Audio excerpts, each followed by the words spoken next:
हे Bharat everyone, आज से हम लोग स्टार्ट करने वाले हैं हाइपरबोला इस चैप्टर को। और ये कोनी सेशन का लास्ट चैप्टर है वैसे। और बहुत सारे जो क्वेश्चंस हैं इस चैप्टर के और इलिप्स के बहुत ज़्यादा रिलेटेड होते हैं, क्योंकि इक्वेशन में भी और इलिप्स के और हाइपरबोला में कोई ज़्यादा अंतर नहीं होता है, बराबर ना। यहाँ पे माइनस के बदले अगर प्लस लिखेंगे तो ये इलिप्स का इक्वेशन बन जाएगा। तो ये जितने भी आपके इलिप्स के कंसेप्ट है ये सारे के सारे यहाँ पे एप्लीकेबल है, बस बी स्क्वायर के बदले माइनस बी स्क्वायर लिखना पड़ेगा। ठीक है, तो देख लेते क्या बोला है। If the distance between two parallel tangents drawn to the hyperbola is 2 then their slope is equals to. मतलब हमको क्या बोला गया है कि दो टेंजेंट पैरेलल है वैसे, और उसके बीच का जो डिस्टेंस है 2 के बराबर है, तो हमको उसको स्लोप्स निकाल देना है। तो हाइपरबोला होता कैसे, देखो ये पहला एक ब्रांच इधर होगा, एक ब्रांच इधर होगा।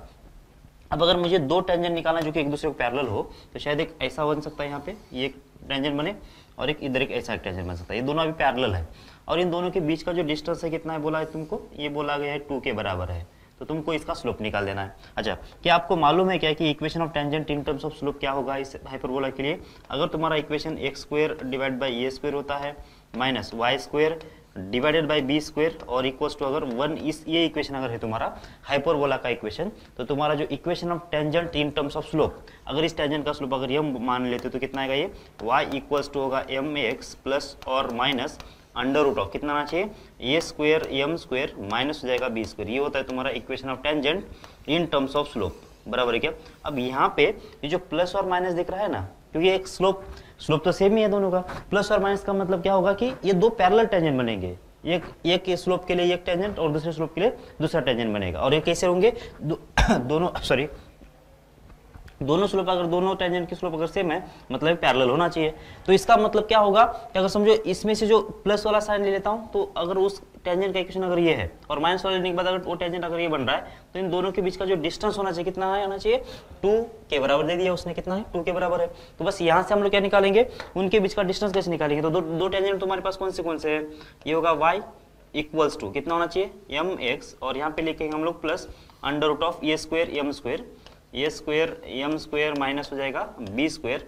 और दूसरा जो इक्वेशन होगा, दूसरा इक्वेशन कैसे होगा, y इक्वल्स हो जाएगा एम एक्स माइनस हो जाएगा under root of A square M square minus B square. ये दो पैरेलल टेंजेंट्स बनेंगे एक ही स्लोप के लिए।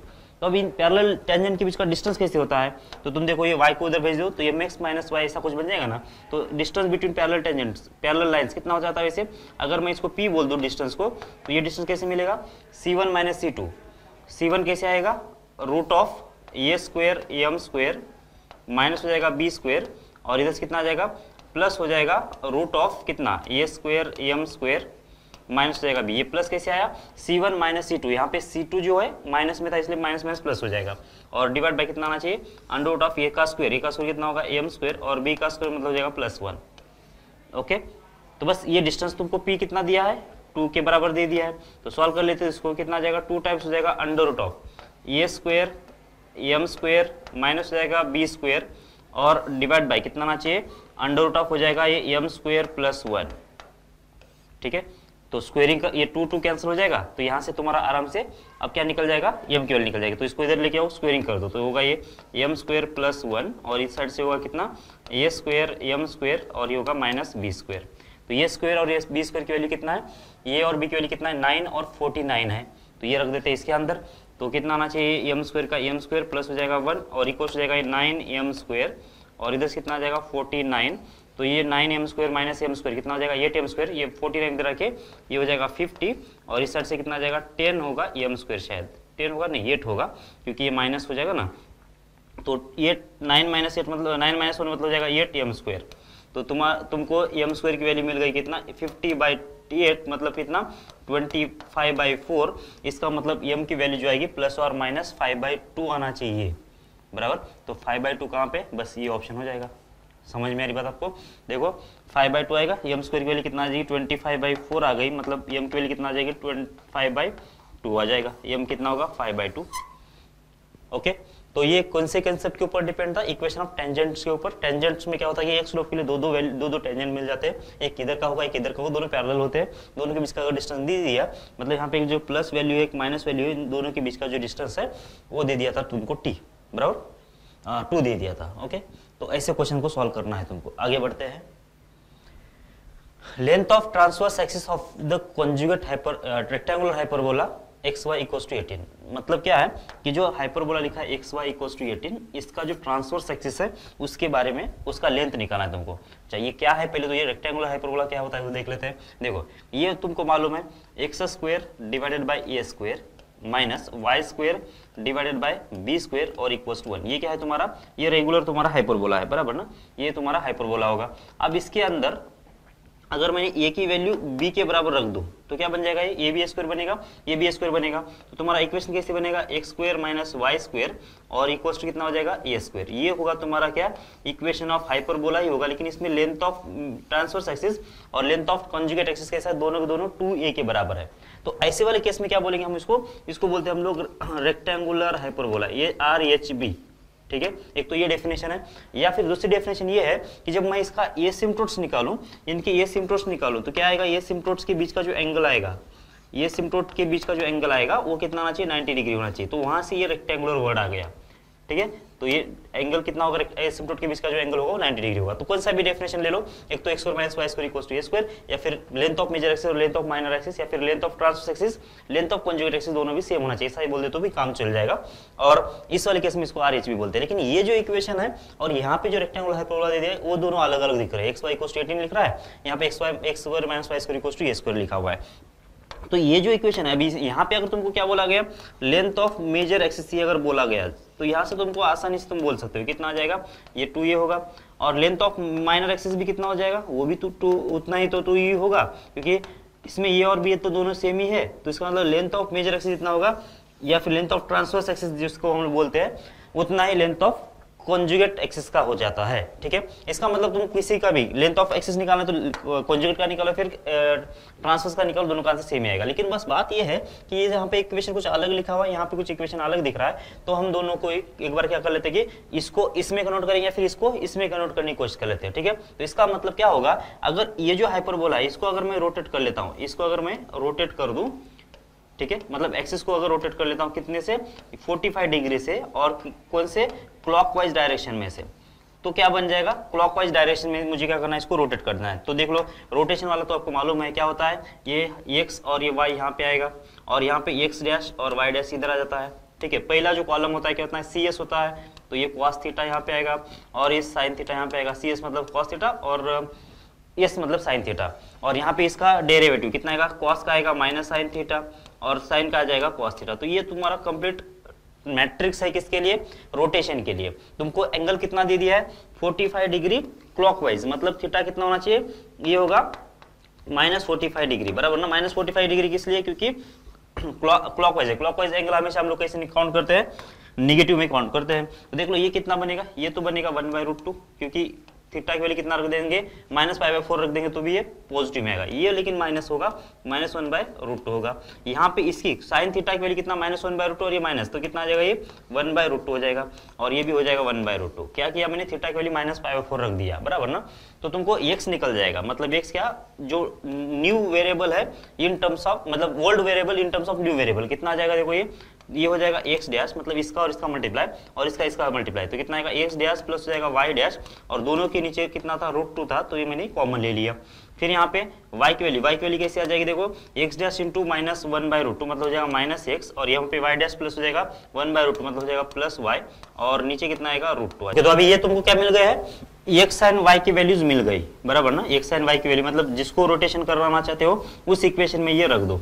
ठीक है, तो क्या होगा कि x sin y के बदले रख देंगे हमने, तो क्या होगा कि न्यू इक्वेशन तुमको मिल जाएगा रोटेशन होने के बाद का। तो ये वैल्यू किस में रख देना है तुमको, इस वाले इक्वेशन में रख देना है। तो क्योंकि इसको मुझे क्या करना है, रोटेट करना है, इसलिए तो यहाँ पे रख दिया हमने।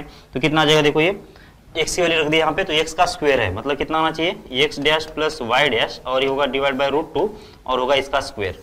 ठीक है, फिर होगा कितना, माइनस, यहाँ से कितना आएगा, माइनस हो जाएगा x डैश प्लस हो जाएगा y डैश, और डिवाइड बाय होगा कितना, √2, और इसका हो जाएगा स्क्वायर, और इक्वल्स टू कितना आना चाहिए, ये स्क्वायर आ जाना चाहिए। सही है ना, ओके। तो कर लो सॉल्व, कितना आ रहा है, इसका स्क्वायर डिवाइड बाय इसका स्क्वायर, तो कितना आएगा, x डैश का स्क्वायर प्लस हो जाएगा y डैश का स्क्वायर प्लस हो जाएगा कितना, 2 टाइम्स x डैश, और ये होगा y डैश, और टोटल डिवाइड बाय कितना आ जाएगा, 2 आ जाएगा, माइनस यहाँ पे कितना आएगा, x डैश का स्क्वायर माइनस 2 टाइम्स हो जाएगा x डैश, और हो जाएगा y डैश प्लस हो जाएगा y डैश का स्क्वायर, और डिवाइड बाय कितना आना चाहिए, 2 आ जाना चाहिए, और इक्वल्स हो जाएगा a स्क्वायर। सही है। तो जो x डैश का स्क्वायर है x कैंसिल होगा, ये y डैश का स्क्वायर क्योंकि माइनस आएगा ना बीच में।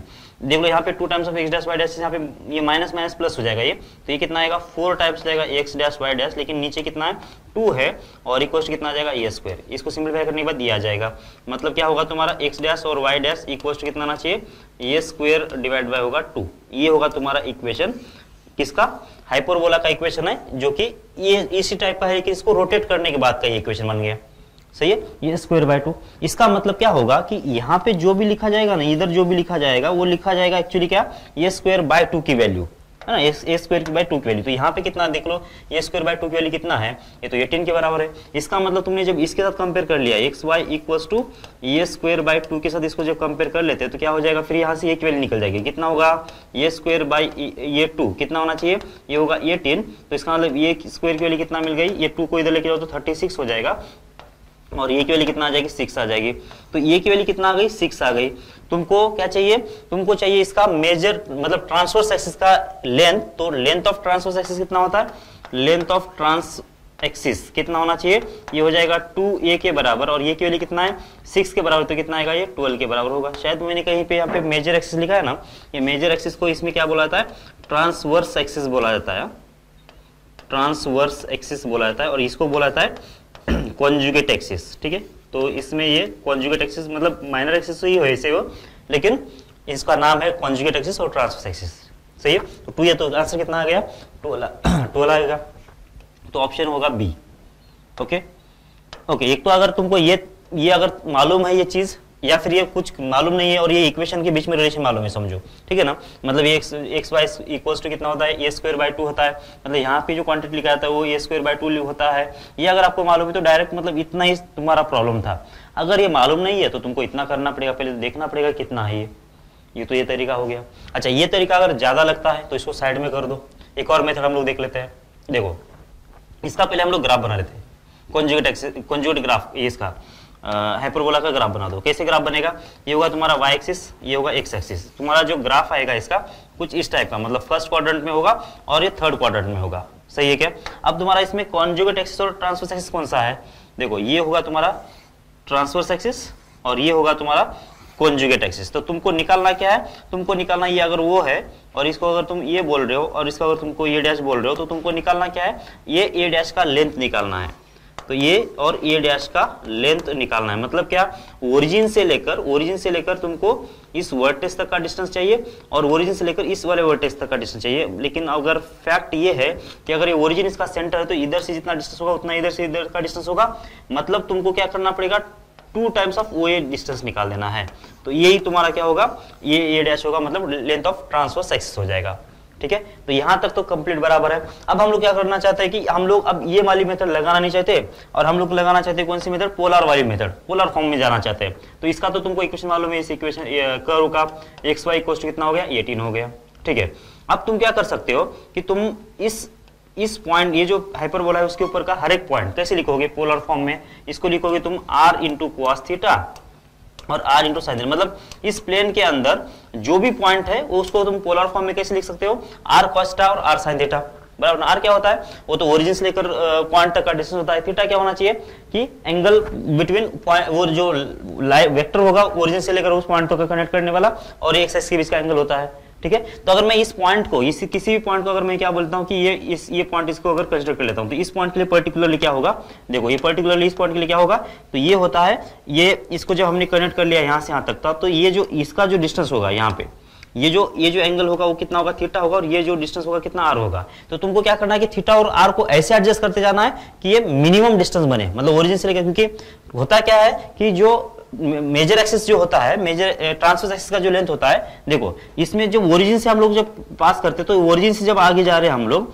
तो जो वर्टेक्स को कनेक्ट करेंगे तो ये जो डिस्टेंस होता है यही सबसे मिनिमम डिस्टेंस होता है।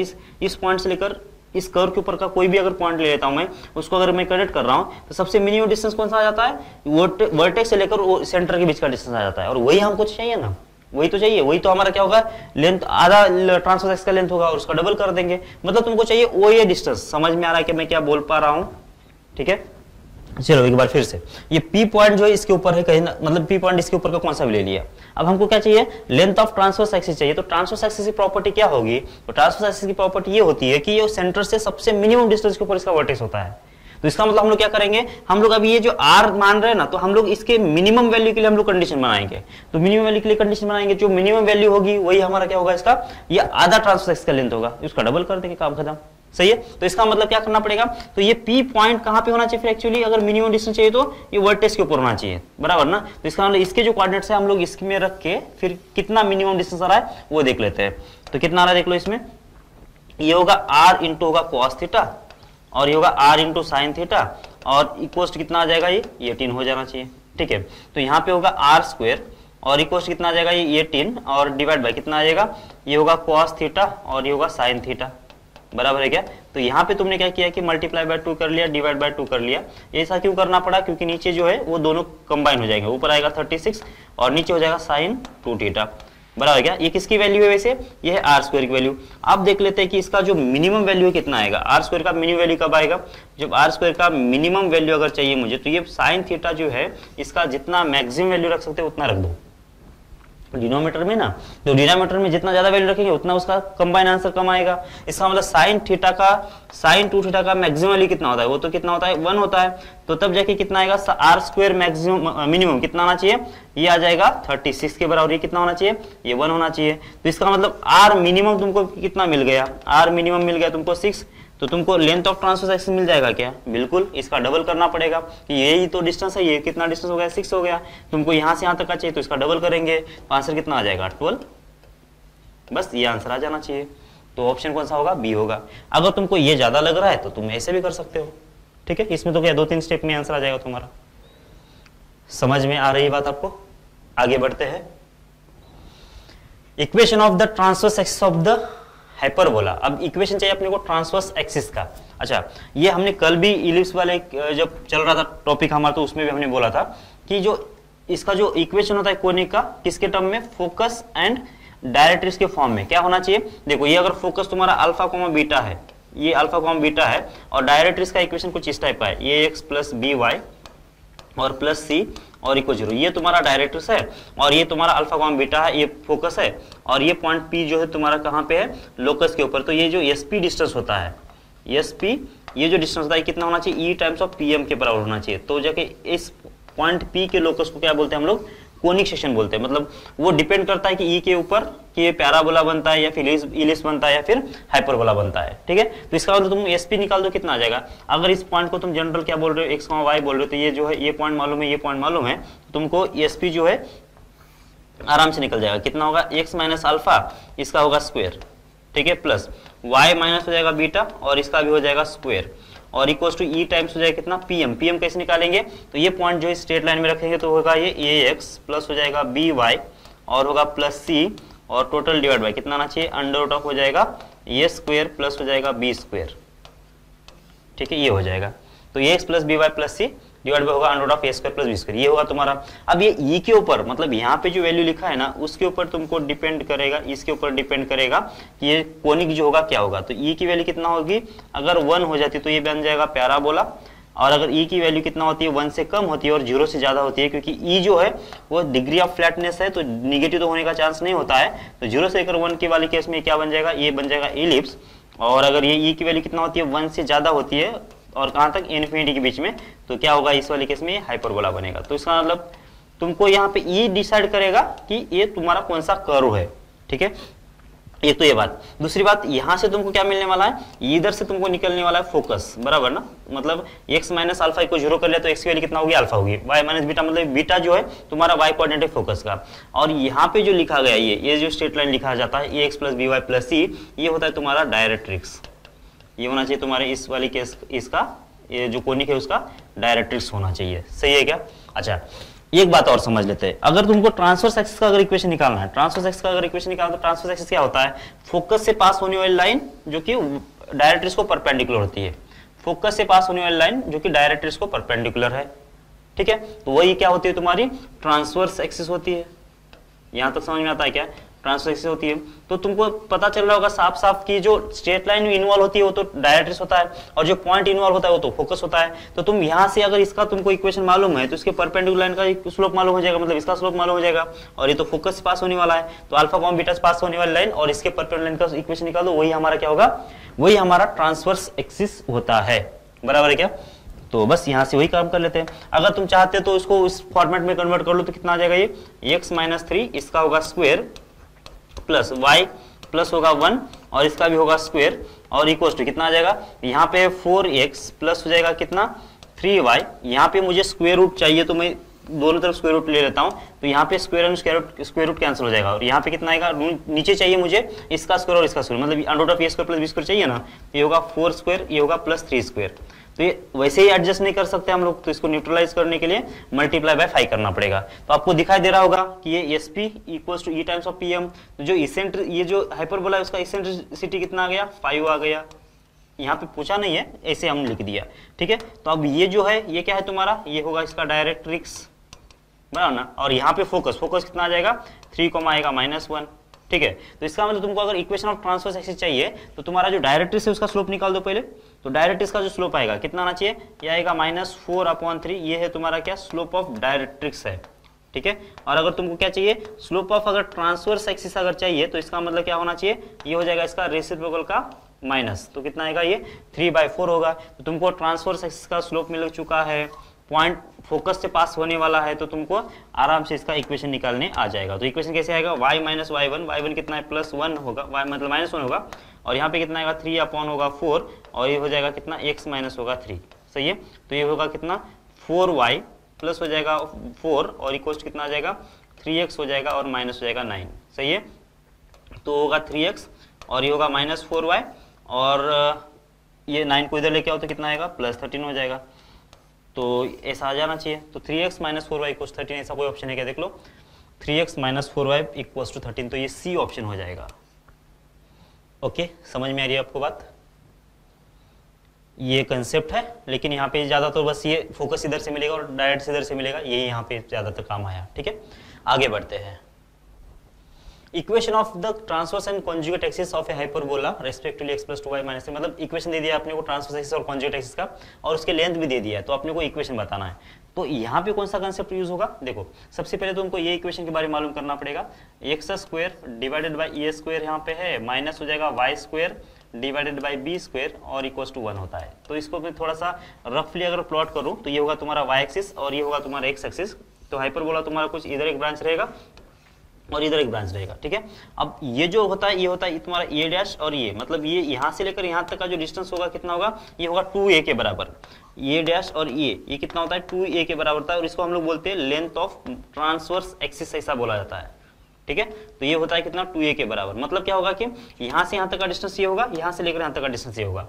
तुम्हारा कॉन्जुगेट एक्सिस मतलब कहीं ना कहीं यहाँ पे बीच में होगा पॉइंट तुम्हारा b, और ये होगा तुम्हारा कहीं ना कहीं -b, मतलब ये b डैश होगा, और इसके कोऑर्डिनेट्स कितने होंगे 0,b होंगे, और ये होगा 0,-b, मतलब ये जो लेंथ होगा कितना होगा 2b होगा। इसको हम लोग क्या बोलते हैं, लेंथ ऑफ कॉन्जुगेट एक्सिस बोला जाता है।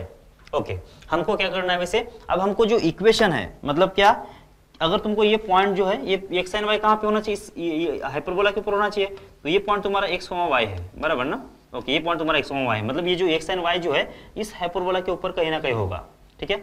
अच्छा, ये होगा तुम्हारा ट्रांसवर्स एक्सिस, तुम इसका इक्वेशन लिख सकते हो क्या, बिल्कुल, ये होगा y = 0, मतलब x एक्सिस के ऊपर y कोऑर्डिनेट हमेशा 0 होता है, और ये y एक्सिस है, इसके ऊपर कैसा होगा, ये होगा x = 0, समझ में आ रही बात आपको, x = 0 होगा, तो x = 0 ये वाला, ये y = 0 वाला, ये वाला लाइन होगा। तो अब आपको करना क्या है, अब करना क्या है कि यहाँ से लेकर यहाँ तक का जो डिस्टेंस है, देख लो यहाँ से लेकर यहाँ तक का डिस्टेंस कितना होगा, बोलो, मतलब पॉइंट P से लेकर कॉन्जुगेट एक्सिस तक का डिस्टेंस कितना बनेगा, ये x बनेगा। तो इसका स्क्वायर ऊपर लिखा हुआ है और नीचे क्या लिखा है, ये डिस्टेंस का स्क्वायर लिखा हुआ है, समझ में आ रहा है की बात आपको। इस पॉइंट से लेकर कॉन्जुगेट एक्सिस का लेंथ का स्क्वायर, मतलब पॉइंट से लेकर कॉन्जुगेट एक्सिस के बीच का जो डिस्टेंस है उसका स्क्वायर ऊपर डिवाइड बाय होगा ये वर्टेक्स से लेकर इस कॉन्जुगेट एक्सिस का जो लेंथ है उसका स्क्वायर नीचे आएगा, फिर माइनस इस पॉइंट से लेकर इस कौन सी लाइन है, कौन सी होगी कॉन्जुगेट एक्सिस, ट्रांसवर्स एक्सिस, उसके बीच का जो डिस्टेंस आएगा कितना आएगा, ये y आएगा, तो उसका स्क्वायर ऊपर लिखा हुआ है, और डिवाइड बाय कितना लिखा है, यहाँ से लेकर यहाँ तक, मतलब ये जो वर्टेक्स का जो y कॉन्जुगेट एक्सिस का ऊपर का जो वर्टेक्स है वहां से लेकर ट्रांसवर्स एक्सिस के बीच का लेंथ का स्क्वायर लिखा हुआ है, मतलब इतना डिस्टेंस का स्क्वायर डिवाइड बाय ये डिस्टेंस का स्क्वायर, ये डिस्टेंस का स्क्वायर डिवाइड बाय ये डिस्टेंस का स्क्वायर। अब ये कहीं पे भी अगर जाता है, मतलब अगर ये इंक्लाइन भी अगर होता है तो ज्योमेट्री तो चेंज नहीं होगी ना, मतलब अगर ये रोटेट भी हो जाता है तो ज्योमेट्री थोड़ी चेंज होने वाली है, वैसे वैसे रहने वाली है। तो इसलिए हम लोग क्या करेंगे, अगर तुमको अगर ये इंक्लाइन या फिर ऐसी भी लाइन अगर दिया जाता है कोई, मतलब एक लाइन ऐसे दे दिया तुमको, ये तुम्हारा क्या है, ये तुम्हारा ट्रांसवर्स एक्सिस ऐसा मान के चलो, और एक तुम्हारा लाइन एक कॉन्जुगेट एक्सिस कैसा दे दिया ऐसा, दोनों तो परपेंडिकुलर होना ही चाहिए। तो और ये तुम्हारा क्या है, कॉन्जुगेट एक्सिस है, बराबर ना। इसका मतलब तुम्हारा जो अगर हाइपरबोला कुछ इस टाइप का अगर होता है तुम्हारे पास, इस टाइप का, ठीक है, और तुमको अगर इसका इक्वेशन निकालना है इस हाइपरबोला का, तो ये पॉइंट अगर तुम्हारा x, y अगर होगा तो तुमको क्या क्या चाहिए, तुमको चाहिए सबसे पहले कॉन्जुगेट एक्सिस के ऊपर लेंथ कितना तुम्हारा है। अगर मान लेते हैं लेंथ ऑफ कॉन्जुगेट एक्सिस कितना होगा, ये अगर 2b के बराबर होगा, ये कितना है 2b के बराबर है, और लेंथ ऑफ मेजर एक्सिस जो है, वो मेजर मतलब कौन सा, ट्रांसवर्स एक्सिस जो है, इसका जो लेंथ होगा और ये कितना होगा, ये अगर 2a के बराबर है, इसका मतलब क्या होगा कि यहाँ से लेकर यहाँ तक का जो डिस्टेंस है, यहाँ से लेकर यहाँ तक का डिस्टेंस कितना होगा, ये होगा। तो हम लोग इक्वेशन कैसे बनाएंगे, इक्वेशन इस हाइपरबोला का अगर बनाना है तो तुमको चाहिए ट्रांसवर्स एक्सिस का इक्वेशन, और ये इक्वेशन मान लेते हैं कि कैसा है, ax प्लस by और प्लस सी और इक्वल 0, ऐसा कोई इक्वेशन है। और इक्वेशन ऑफ कॉन्जुगेट एक्सिस कैसे होगा, देखो ये इक्वेशन और इक्वेशन तो एक दूसरे को परपेंडिकुलर होना चाहिए, तो इसका मतलब यहाँ पे आएगा bx माइनस ay, और यहाँ पे कुछ तो दूसरा कांस्टेंट आ जाएगा c2 और इक्वल टू जाएगा 0, यहाँ पे c1 ले लो इसे। तो ये दो इक्वेशन ऐसे कुछ हो सकते हैं, क्योंकि स्लोप तो इनके क्या होना चाहिए, मल्टीप्लिकेशन तो माइनस होने आएगा, क्यों, क्योंकि दोनों परपेंडिकुलर होते ही है। अच्छा, अगर तुमको अगर इक्वेशन निकाल देना है तो तुम क्या करोगे, फिर यहाँ से लेकर यहाँ तक का परपेंडिकुलर डिस्टेंस निकालोगे, डिवाइड बाय क्या करोगे, ये स्क्वायर कर दोगे, तो ये डिस्टेंस कैसे निकलेगा, ये पॉइंट इस लाइन में रख दोगे, तो होगा कितना bx माइनस हो जाएगा कितना ay प्लस हो जाएगा कितना c2 और डिवाइड बाय कितना आना चाहिए, अंडर रूट ऑफ हो जाएगा a square plus b square. ये होगा तुम्हारा क्या, ये डिस्टेंस कौन सा डिस्टेंस होना चाहिए, ये p पॉइंट से लेकर अगर इसको n बोल रहे तो pn का स्क्वायर ये होगा, और इसका स्क्वायर करना है, यहाँ पे स्क्वायर था वो ऊपर, डिवाइड बाय क्या होगा, डिवाइड बाय होगा ये जो डिस्टेंस है इसका भी स्क्वायर नीचे लेना पड़ेगा, तो ये होगा इसका स्क्वायर। अब माइनस, अब इसके बाद क्या होगा, अब यहां से लेकर यहां तक का डिस्टेंस, मतलब इस पॉइंट से लेकर ट्रांसवर्स एक्सिस तक का डिस्टेंस का स्क्वायर कितना आ जाएगा, ये आ जाएगा ax प्लस हो जाएगा by और होगा ये प्लस c1 और डिवाइड बाय कितना आना चाहिए, अंडर रूट ऑफ हो जाएगा a का स्क्वायर प्लस हो जाएगा b का स्क्वायर और इसका कंप्लीट का स्क्वायर, बराबर है क्या।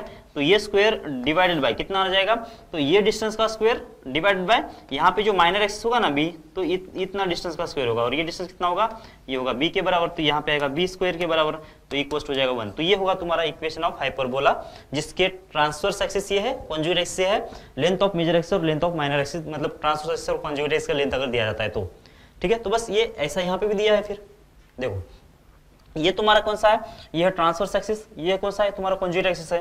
तुम्हारा इक्वेशन कैसे मिलेगा, देखो ये तुम्हारा कॉन्जुगेट एक्सिस, ये तुम्हारा ट्रांसवर्स एक्सिस, तुम्हारा हाइपरबोला इस टाइप का बनेगा, ठीक है। तुमको चाहिए इस पॉइंट का लोकस, इसको तुमने x, y बोल दिया, तो तुमको अब ट्रांसवर्स एक्सिस कौन सा है, कॉन्जुगेट एक्सिस कौन सा है वो निकालना है। तो ट्रांसवर्स एक्सिस तो हो गया ये x प्लस होगा 2y और होगा माइनस कितना 3 और इक्वल 0, ये होगा तुम्हारा ट्रांसवर्स एक्सिस। इधर भी एक ब्रांच रहेगा, मैंने नहीं निकाला, और इधर से कितना आएगा, ये दूसरा जो इक्वेशन है मतलब कॉन्जुगेट एक्सिस का 2x माइनस y और होगा प्लस 4 और ये होगा इक्वल्स टू 0, ये होगा तुम्हारा कौन सा, ये हो जाएगा कॉन्जुगेट एक्सिस, ये होगा ट्रांसवर्स एक्सिस। तो अब तुमको क्या करना है कि तुमको लेंथ ऑफ क्या मालूम, अच्छा ये पहले देख लेते कितना, length of transverse axis and conjugate axis तो इतना है, तो इसका मतलब ये जो लेंथ होगा कितना होना चाहिए, ये होगा √2 टाइम्स ऑफ √2 बाय 2, बराबर है क्या। ये डिस्टेंस कितना होना चाहिए, ये हो जाएगा √2 और इसका आधा ना, यहाँ से लेकर यहाँ तक का डिस्टेंस तो इतना होना चाहिए। फिर ये डिस्टेंस कितना होगा, ओ से लेकर बी तक का, ये डिस्टेंस कितना होना चाहिए, ये होगा 1/√3, क्योंकि इसका आधा करना पड़ेगा तुमको, सही है। तो तुमको क्या करना पड़ेगा, यहाँ से लेकर यहाँ तक का डिस्टेंस डिवाइड बाय होगा इसका स्क्वायर, और यहाँ से यहाँ तक का डिस्टेंस का स्क्वायर डिवाइड बाय कितना आएगा 1/√3 का स्क्वायर हो जाएगा, ठीक है। तो वो बना लेते हैं अभी। तो x, y से लेकर यहाँ तक का डिस्टेंस कितना आना चाहिए, ये होगा 2x माइनस हो जाएगा y प्लस हो जाएगा 4 और डिवाइड बाय कितना आएगा रूट ऑफ हो जाएगा 4 प्लस मतलब हो जाएगा 5 और इसका स्क्वायर करना पड़ेगा। तो ये डिस्टेंस कौन सा हो गया, इस पॉइंट से लेकर इस कॉन्जुगेट एक्सिस के बीच का डिस्टेंस का स्क्वायर डिवाइड बाय क्या होगा, इसका स्क्वायर मतलब कितना आना चाहिए 2/4 आना चाहिए, फिर माइनस, फिर ये डिस्टेंस का स्क्वायर डिवाइड बाय ये डिस्टेंस का स्क्वायर कितना आ जाएगा, देखो ये पॉइंट इसके अंदर रख देंगे तो होगा x प्लस कितना 2y माइनस 3 और डिवाइड बाय कितना आना चाहिए √5 आना चाहिए और इसका भी तुमको स्क्वायर ही करना है। डिवाइड बाय कितना आ जाएगा, ये आएगा 1/√3 का स्क्वायर मतलब कितना आएगा 1/3 आएगा और ये होगा इक्वल्स टू 1। अब सिंप्लीफाई करना है तो सिंप्लीफाई करके रख दो, कितना आ जाएगा वैसे ये 1/2 आएगा और 2 इधर चला जाएगा, तो ये यहाँ पे आएगा 2/√5 और इधर से आ जाएगा 2x माइनस वाई प्लस हो जाएगा 4 और ये होगा इसका स्क्वायर और इक्वल कितना आ जाएगा, ये होगा 1/3 मतलब 3 तो ऊपर चला जाएगा तो 3/5 होगा और यहाँ से आना चाहिए x प्लस 2y माइनस हो जाएगा 3 और इसका होगा स्क्वायर और इक्वल हो जाएगा 1। तो ये होगा तुम्हारा इक्वेशन। तो 2/3 2x minus Y 2/3 2x minus Y plus 4 whole square minus 3/5 x plus 2y। तो बस कौन सा ऑप्शन होगा, शायद ये वाला ऑप्शन हो जाएगा, 2/5 है और 3/5 है, ओके और -3 है, सही है, तो बी ऑप्शन हो जाएगा। समझ में आ रही है क्या बात आपको? 2x माइनस वाई पहला है, हाँ ओके। तो बस ऐसे करते जाना है, मतलब ये इक्वेशन मतलब ये तो परपेंडिकुलर डिस्टेंस का ही आपको काम आएगा। यहाँ पे आगे बढ़ते हैं। The length of coordinates of a point on the hyperbola x²/24 minus y²/18 = 1 which is nearest to the line 3x + 2y + 1 = 0। ये वाला भी हम EOD से भी कर सकते हैं या फिर इससे भी कर सकते हैं, तो हम जो मेथड बेस्ट रहेगी उसके हिसाब से करने की कोशिश कर लेते हैं। तो ये तुम्हारा पहले तो ये हाइपरबोला है, ठीक है, और तुमको क्या बोला गया कि एक स्ट्रेट लाइन दे दिया है, ये मालूम नहीं कहाँ से हम पास कर रहा है तो हम लोग बीच में ले लेते हैं इसे, ये एक तुम्हारे पास स्ट्रेट लाइन है। अब तुमको करना क्या है कि इस लाइन से नियरेस्ट पॉइंट कौन सा है इस हाइपरबोला के ऊपर वो बताना है।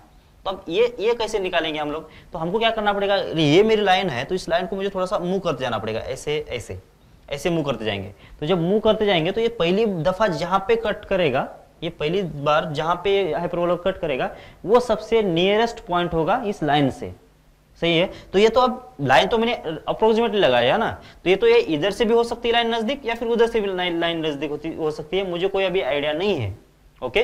तो मुझे क्या करना है, फिर मुझे ये अगर नियरेस्ट पॉइंट निकाल देना है तो मुझे करना पड़ेगा ये लाइन को घुमाने का मतलब क्या है कि इसको पैरेलल टेंजेंट बनाना पड़ेगा। एक तो इधर भी टेंजेंट बन सकता है या फिर इधर भी टेंजेंट बन सकता है, सही है। तो बस ये टेंजेंट बनने के बाद फिर ये पॉइंट अगर मुझे मिल जाता है, ये जो पॉइंट ऑफ कांटेक्ट मिल जाता है, तो मैं क्या करूंगा, यहां से इस लाइन तक का डिस्टेंस निकालूंगा, ये पॉइंट निकलने के बाद यहां से लेकर यहां तक का डिस्टेंस निकालूंगा, जो छोटा डिस्टेंस होगा वो हमारा मिनिमम लेवल पे पॉइंट होगा, ऐसा बोल सकते हैं हम लोग, ठीक है। तो उसके लिए अभी मेरे पास बहुत सारे तरीके हैं। एक तो मैं इक्वेशन ऑफ थ्योरी से जाता हूं, तो इसका जो इक्वेशन बनेगा, इस टेंजेंट्स के इक्वेशन कैसे बनेंगे, ये बनेगा y = mx + और - a²m², तो वैसे भी जा सकते हैं। देखो ये जो इस लाइन का स्लोप मालूम है क्या तुमको, कितना होगा, ये इसका स्लोप हो जाएगा -3/2 हो जाएगा स्लोप, ठीक है। अब equation of tangent in terms of slope कितना आ जाएगा, ये हो जाएगा y = हो जाएगा mx और ये प्लस और माइनस √of हो जाएगा a² m² और होगा -b²। अब इसमें अगर प्लस में ले लेता हूं तो ये इसका अगर इक्वेशन है, माइनस लेने के बाद वो इस वाले का इक्वेशन बन जाएगा, तो तुमको दोनों भी टेंजेंट एक ही बार मिल जाएंगे, सही है, ओके। तो m की वैल्यू मालूम है, ये और b की वैल्यू भी मालूम है, तो ये वैल्यू हम लोग यहाँ पे रख देते हैं। कितना हो जाएगा, देखो ये y = कितना होना चाहिए, 3/2 माइनस में आएगा ना, हाँ बिल्कुल माइनस में आएगा। अगर x प्लस और माइनस हो जाएगा √of कितना होना चाहिए, देखो a² मतलब होगा 24 और इंटू m² मतलब हो जाएगा 9/4 और यहाँ पे माइनस b² मतलब कितना आ जाएगा, 18 आ जाएगा, ठीक है। कर लो सॉल्व, कितना आ रहा है ये होगा y = -3x / 2 और ये होगा प्लस और माइनस और यहाँ पे ये कितना आएगा, ये आएगा 6 × 4 6 × 4, तो ये कितना आएगा, ये होगा 54, तो 54 माइनस करना पड़ेगा 18, कितना आ रहा है देख लो, ये शायद 36 बन जाएगा, ओके। तो यहाँ पे कितना आएगा 36, तो इसका स्क्वायर रूट ले लिया तो कितना आएगा 6 आ जाएगा, ओके। तो अब क्या करेंगे, 2 से मल्टीप्लाई कर लिया तो 2y = हो जाएगा -3x और यहाँ पे प्लस और माइनस हो जाएगा 12। तो तुम्हारे दो इक्वेशंस तुम्हारे पास आ गए, एक तो आएगा 3x प्लस हो जाएगा कितना 2y और एक आ जाएगा +12 और दूसरा इक्वेशन कौन सा आएगा 3x प्लस हो जाएगा 2y और इक्वल्स टू हो जाएगा -12। तो ये तुम्हारे दो इक्वेशंस आ गए टेंजेंट्स के। तो तुमको चाहिए इसका पॉइंट ऑफ कॉन्टैक्ट, इन दोनों का point of contact. Point of contact कैसे निकालेंगे आइए देख लेते हैं। तो तुमको इसको मानना पड़ेगा x1 y1। जब तुमने इसको x1 y1 मान लिया तो equation of tangent at x1 y1 कैसे निकलेगा, x² को x × x1 रखना पड़ेगा, y² को y × y1 लिखना पड़ेगा, ऐसे जाना पड़ेगा ना। तो इसका मतलब क्या होगा कि अब इस वाले इक्वेशन के लिए इक्वेशन ऑफ टेंजेंट कितना आ जाएगा देख लो, ये हो जाएगा x × x1 डिवाइड बाय होगा कितना 24 माइनस जाएगा y × y1 और डिवाइड बाय कितना आ जाएगा 18 और ये होगा इक्वल्स टू कितना 1 के बराबर। तो यहाँ पे अब ये जो इक्वेशन है और ये इक्वेशन दोनों भी सेम लाइन के इक्वेशन होंगे, दोनों भी सेम लाइन के इक्वेशन होंगे ना। तो क्या करेंगे फिर, दोनों को कंपेयर कर लेते हैं। तो x1 डिवाइडेड बाय 24 और डिवाइड बाय कितना आएगा 3 इक्वल्स टू कितना आना चाहिए, y1 डिवाइड बाय कितना आना चाहिए 18, ये नेगेटिव में आएगा वैसे, और डिवाइड बाय कितना आएगा 2 और इक्वल्स टू कितना आना चाहिए 1 अपॉन हो जाएगा 12। सही है, तो देख लो फिर कितना आएगा। तो x1 की वैल्यू आ जाएगी 6 बराबर ना, ये हो जाएगा 3 ऊपर और ये 12 भी 24 भी ऊपर जाएगा। तो 24 डिवाइड बाय 12 मतलब होगा 2, 2 इंटू 3 मतलब 6 हो जाएगा। और y1 की वैल्यू कितना आ जाएगी, ये हो जाएगा शायद -3। तो 6 को -3 एक तुम्हारा पॉइंट आ गया, 6 को -3 एक तुम्हारा पॉइंट आ गया। इसको तुम क्या बोलना चाहते हो तो वो बोल दो। इसको अगर ये बोल देते हो तो अब एक और पॉइंट इधर से आ जाएगा, तो इसको और इसको कंपेयर करना पड़ेगा अभी फिर।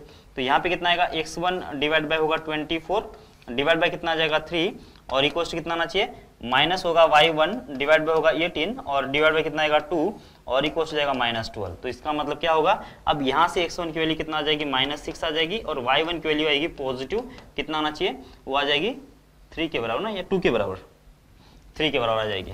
ओके, मतलब तुम्हारे पास 2 पॉइंट्स आ गए अभी, एक तो पॉइंट ये है और दूसरा पॉइंट बस इसका रिवर्स है, मतलब साइन को निगेटिव कर दो, तो ये होगा तुम्हारा बी। तो अब कौन सा पॉइंट जो है नियरेस्ट है इस लाइन से, ये हमको डिसाइड करना है अभी इस लाइन से। तो इस लाइन से लेकर वहां तक का डिस्टेंस निकाल के देख लो, ठीक है ना। तो लाइन कौन सी है वैसे, ये है 3x प्लस होगा 4y और कितना है +1 है क्या, +1 है, 3x प्लस 2y है, 4y नहीं है 2y है, ये होगा 2y और +1 और इक्वल्स टू 0, ये तुम्हारा स्ट्रेट लाइन है। अब यहां से लेकर यहां तक का डिस्टेंस निकाल दो। तो पहला जो डिस्टेंस है, मतलब ये P1 डिस्टेंस मान लेता हूं, ये कितना आएगा, देखो ये पॉइंट इसके अंदर रख दो तो ये होगा कितना 18 और ये होगा माइनस कितना 6 और ये होगा +1 और डिवाइड बाय कितना आएगा √ऑफ हो जाएगा 9 प्लस होगा 4। इसको सिंप्लीफाई करने के चक्कर में मत पड़ो, दूसरा डिस्टेंस तुरंत निकाल दो। तो P2 कितना आएगा, ये आ जाएगा, देखो ये माइनस हो जाएगा 18, ये होगा -18 क्योंकि 6 इंटू यहाँ पर रख दिया और प्लस हो जाएगा 9, ये होगा +9 और होगा +1 और डिवाइड बाय कितना आएगा, ये √ऑफ होगा 9 + 4। अब देख लो डिस्टेंस कौन सा छोटा है कौन सा बड़ा है। देखो यहाँ पे -18 प्लस ये 10 कितना होगा, ये सब कुछ सही चल रहा है क्या, देख लो ये होगा -8 डिवाइड बाय समथिंग हो जाएगा। और यहाँ पे देख लो ये 18 - 6 कितना हो जाएगा, ये होगा 12 + 1 मतलब 13 डिवाइड बाय समथिंग आ जाएगा ये। तो ये तो 13 डिवाइड बाय समथिंग है और यहाँ पे कितना आएगा 8 डिवाइड बाय समथिंग है। तो कौन सा छोटा दिख रहा है डिस्टेंस, जो नीचे है दोनों के सेम है, तो ऊपर का जो छोटा होगा वही तुम्हारा डिस्टेंस छोटा होगा। इसका मतलब ये जो डिस्टेंस है तुमको छोटा दिख रहा होगा, बराबर क्या। और ये डिस्टेंस किसके किसके बीच में है, ये -6,3 से लेकर इस लाइन के बीच में है। मतलब इस लाइन से यही ये जो पॉइंट है -6,3 यही क्या होना चाहिए, नियरेस्ट होना चाहिए। तो -6,3 मतलब ये जो डी ऑप्शन है वो तुम्हारा हो जाएगा। सही है, तो तुम ऐसे कर सकते हो इसको एप्लीकेशन ऑफ डेरिवेटिव से भी किया जा सकता है। उसके लिए क्या करेंगे, ये जो पॉइंट है x1 y1 बोल दिया तुमने, इसको डिफरेंशिएट करेंगे हम लोग। डिफरेंशिएट करने के बाद dy/dx निकल गया। वो जो dy/dx है एट x1 y1 के ऊपर वो किसके बराबर होना चाहिए, -3/2 के बराबर होना चाहिए। तो वहां से कंडीशन आ जाएगी।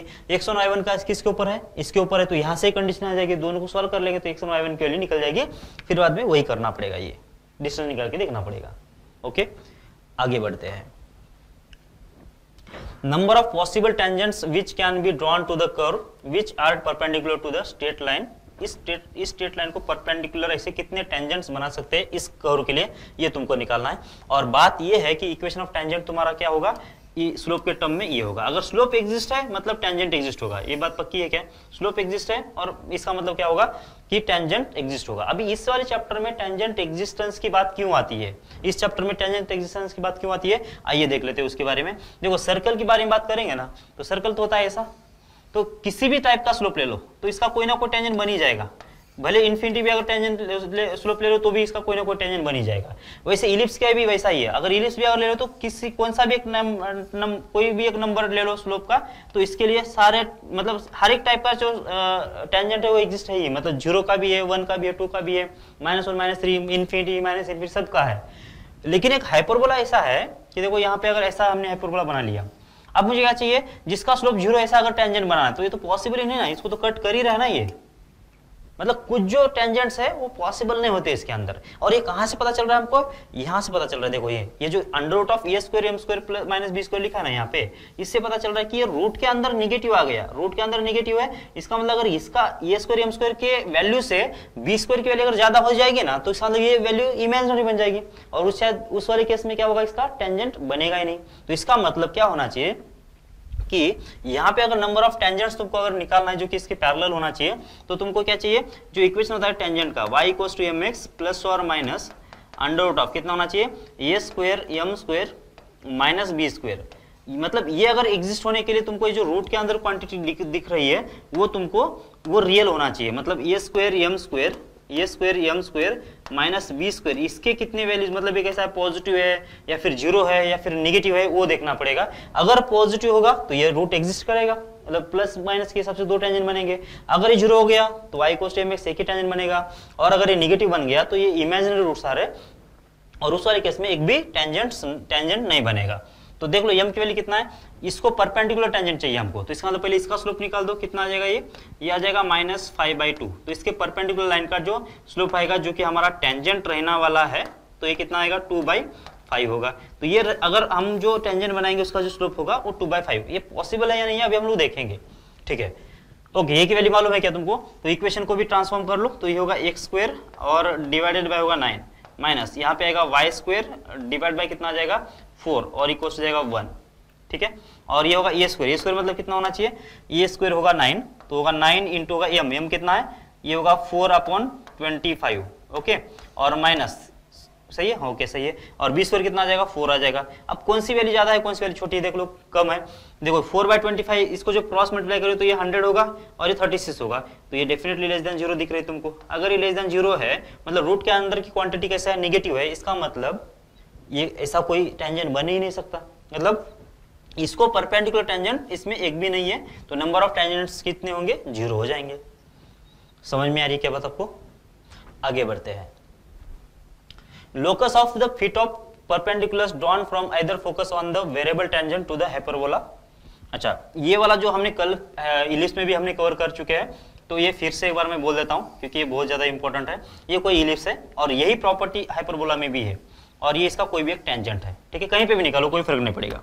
अब यहाँ पे क्या है कि तुम्हारा फोकस एक यहाँ पे है, इसको हम लोग बोलते हैं S1, और दूसरा एक फोकस मान लेते हैं कि यहाँ पे, इसको बोलते हैं हम लोग S2। तो फोकस से लेकर क्या करना है कि इसके ऊपर परपेंडिकुलर करना है, इस टेंजेंट के ऊपर, ठीक है, फोकस लेकर परपेंडिकुलर ड्रॉ कर लिया हमने। तो ये जो परपेंडिकुलर ड्रॉ करेंगे, अगर इसको तुम P1 बोल रहे हो और इसको अगर P2 बोल रहे हो, तो ये जो P1 P2 है ये क्या है, इसके फुट ऑफ परपेंडिकुलर है, फुट ऑफ परपेंडिकुलर है ना, S1 S2 से परपेंडिकुलर किया हमने किसी भी टेंजेंट के ऊपर, तो ये P1 P2 क्या हो गए, उस फोकस से जो फुट ऑफ परपेंडिकुलर है वही हो गए। तो जो फुट ऑफ परपेंडिकुलर्स है ये जो आएगा कहाँ पे आएगा, इस सर्कल का जो ऑक्सिलरी सर्कल बनेगा ना उसके ऊपर आ जाएगा। पहली तो बात ये है, ये जो इलिप्स है उसका जो ऑक्सिलरी सर्कल बनेगा उसके ऊपर आएगा। ऑक्सिलरी सर्कल क्या होता है, जिस मतलब ऑक्सिलरी सर्कल की डेफिनेशन क्या होती है, इलिप्स जो कर्व है, जो कोनिक है, उसका जो मेजर एक्सिस होता है उसको डायमीटर मान के सर्कल बनाना होता है। तो इसका इक्वेशन अगर x² by square plus y square by b square equals to 1 होता है, तो जो ऑक्सिलरी सर्कल होगा कैसे होगा, x² plus y square equals to कितना होगा, a स्क्वायर, कब, जब a की वैल्यू ज्यादा होती है b से, तो ठीक है। और अगर a की वैल्यू लेस देन b होगी तो क्या होगा, ये इक्वेशन क्या होगा, x² plus y square equals to जाएगा b स्क्वायर। ये किसकी बात कर रहा हूं मैं, ये इलिप्स की बात कर रहा हूं। यहाँ पे a और b के ऊपर डिपेंड करता है, ये और बी के ऊपर डिपेंड करता है कि कौन सा इलिप्स बनेगा, वर्टिकल बन रहा है या ये बन रहा है, ठीक है। और कल वाली क्लास में हमने ये भी देखा था कि अगर इसका लेंथ अगर P1 होता है, मतलब यहाँ से लेकर यहाँ तक का डिस्टेंस कुछ तो भी अगर P1 है, ये इसको P1 बोल रहा हूँ मैं, इसको भी P1 ही बोल रहा हूँ, और ये डिस्टेंस कितना है, ये P2 अगर है, तो इन दोनों का जो प्रोडक्ट होता है कितना आना चाहिए, ये आएगा सेमी माइनर एक्सिस का स्क्वायर, ऐसा होता है। और ये सेम प्रॉपर्टी दोनों के दोनों हाइपरबोला में भी है, बराबर क्या, मतलब अगर कोई अगर हाइपरबोला तुमको दिया गया है और कोई भी एक टेंजेंट बना रहे हो तुम, और यहाँ पे तुम्हारा पहला फोकस है S1, ये तुम्हारा दूसरा फोकस है S2, और तुम यहाँ से परपेंडिकुलर ड्रॉ कर रहे हो इसके ऊपर और यहाँ से परपेंडिकुलर ड्रॉ कर रहे हो तुम इसके ऊपर, तो ये जो पॉइंट आएंगे, ये जो दोनों पॉइंट आएंगे कहाँ पे आना चाहिए, ऑक्सिलरी सर्कल के ऊपर आना चाहिए हाइपरबोला के। और अगर तुम्हारा इक्वेशन कैसा होता है, x square divide by A square होता है minus y square divide by b square equals to 1 अगर होता है, तो इसमें जो ट्रांसवर्स एक्सिस होगा कौन सा होगा, एक्स एक्सिस होगा, और उस दौरान इसका जो ऑक्सिलरी सर्कल का जो इक्वेशन आएगा x स्क्वायर plus y square equals to a square आएगा, ठीक है। माइनर मेजर एक्सिस क्या बन जाएगा, इसमें x एक्सिस बन जाएगा, उसका लेंथ कितना होगा, 2a होगा, तो 2a को डायमीटर मान के सर्कल बनाना है, सेंटर तो वही रहने वाला है जो हाइपरबोला का है वही, ओके इसमें तो ये आएगा। अब दूसरा इक्वेशन अगर x² बाई ए स्क्वायर होता है minus Y square by B square और इक्वल्स टू अगर -1 होता है, तो यहाँ पे ये देखो ये कॉन्जुगेट हाइपरबोला का इक्वेशन लिखा है, यहाँ पे माइनस लिखा है ना, इसलिए तो इसमें जो क्या आएगा ऑक्सिलरी सर्कल का जो इक्वेशन आएगा x² plus Y square equals हो जाता है बी स्क्वायर। ध्यान रखना ये है कि यहाँ पे ये और बी के ऊपर कंडीशन नहीं है, यहाँ पे ये और बी के ऊपर कंडीशन नहीं है, ये और बी के ऊपर कंडीशन यहाँ पे है, इलिप्स में है, ये ज्यादा है या फिर बी ज्यादा है, ये इसके हिसाब से दो अलग अलग इलिप्स में कर्व बनते हैं या फिर दो डायग्राम बनते हैं। हाइपरबोला में यहाँ पे तुमको +1 लिखा है या फिर -1 लिखा है, उसके हिसाब से कॉन्जुगेट हाइपरबोला है या अपना सादा हाइपरबोला है, ये पता चल जाएगा। ठीक है, ये तो हम अपना सादा हाइपरबोला है जिसमें x² by A square minus Y square by B square equals to 1 लिखा हुआ है, x² by A square minus Y square by B square equals to -1 लिखा है, मतलब इसका कॉन्जुगेट हाइपरबोला, इसको CHB बोलेंगे हम लोग। ठीक है, और उसके लिए ये होगा। अब आपको देखना ये है कि इसमें कौन सा टाइप का ये हाइपरबोला है। देखो पहले तो ये 9x² सबको साइड लेके जाना पड़ेगा, तो होगा 9x² और होगा -16y² और इक्वल कितना आ जाएगा -1, साइड बदल दिया तो -1 हो जाएगा। तो ये हाइपरबोला बन गया तुम्हारा x² डिवाइड बाय होगा 1/9 माइनस y² डिवाइड बाय होगा 1/16 और इक्वल हो जाएगा 1। तो ये तुम्हारा हाइपरबोला है कॉन्जुगेट मतलब -1 है ना इधर, तो ये -1 होगा। तो इसका मतलब यहाँ पे -1 दिख रहा है तुमको, इसका मतलब ये कॉन्जुगेट हाइपरबोला का इक्वेशन है। और उस वाले केस में जो ऑक्सिलरी सर्कल का इक्वेशन होगा x² प्लस y² इक्वल हो जाएगा ये 1/16 बराबर ना, क्योंकि इसका जो ट्रांसवर्स है इससे y एक्सिस बन जाएगा। तो ये तुम्हारा आंसर आ जाना चाहिए D। आई होप समझ में आ रहा होगा आपको। आगे बढ़ते हैं। A ray of light incident along the line 3x plus 5 minus 4 root 2 into y equals to 15 gets reflected from the hyperbola, then its reflected ray goes along the line। क्या बोलना चाहता है वो भी देख लेते हैं।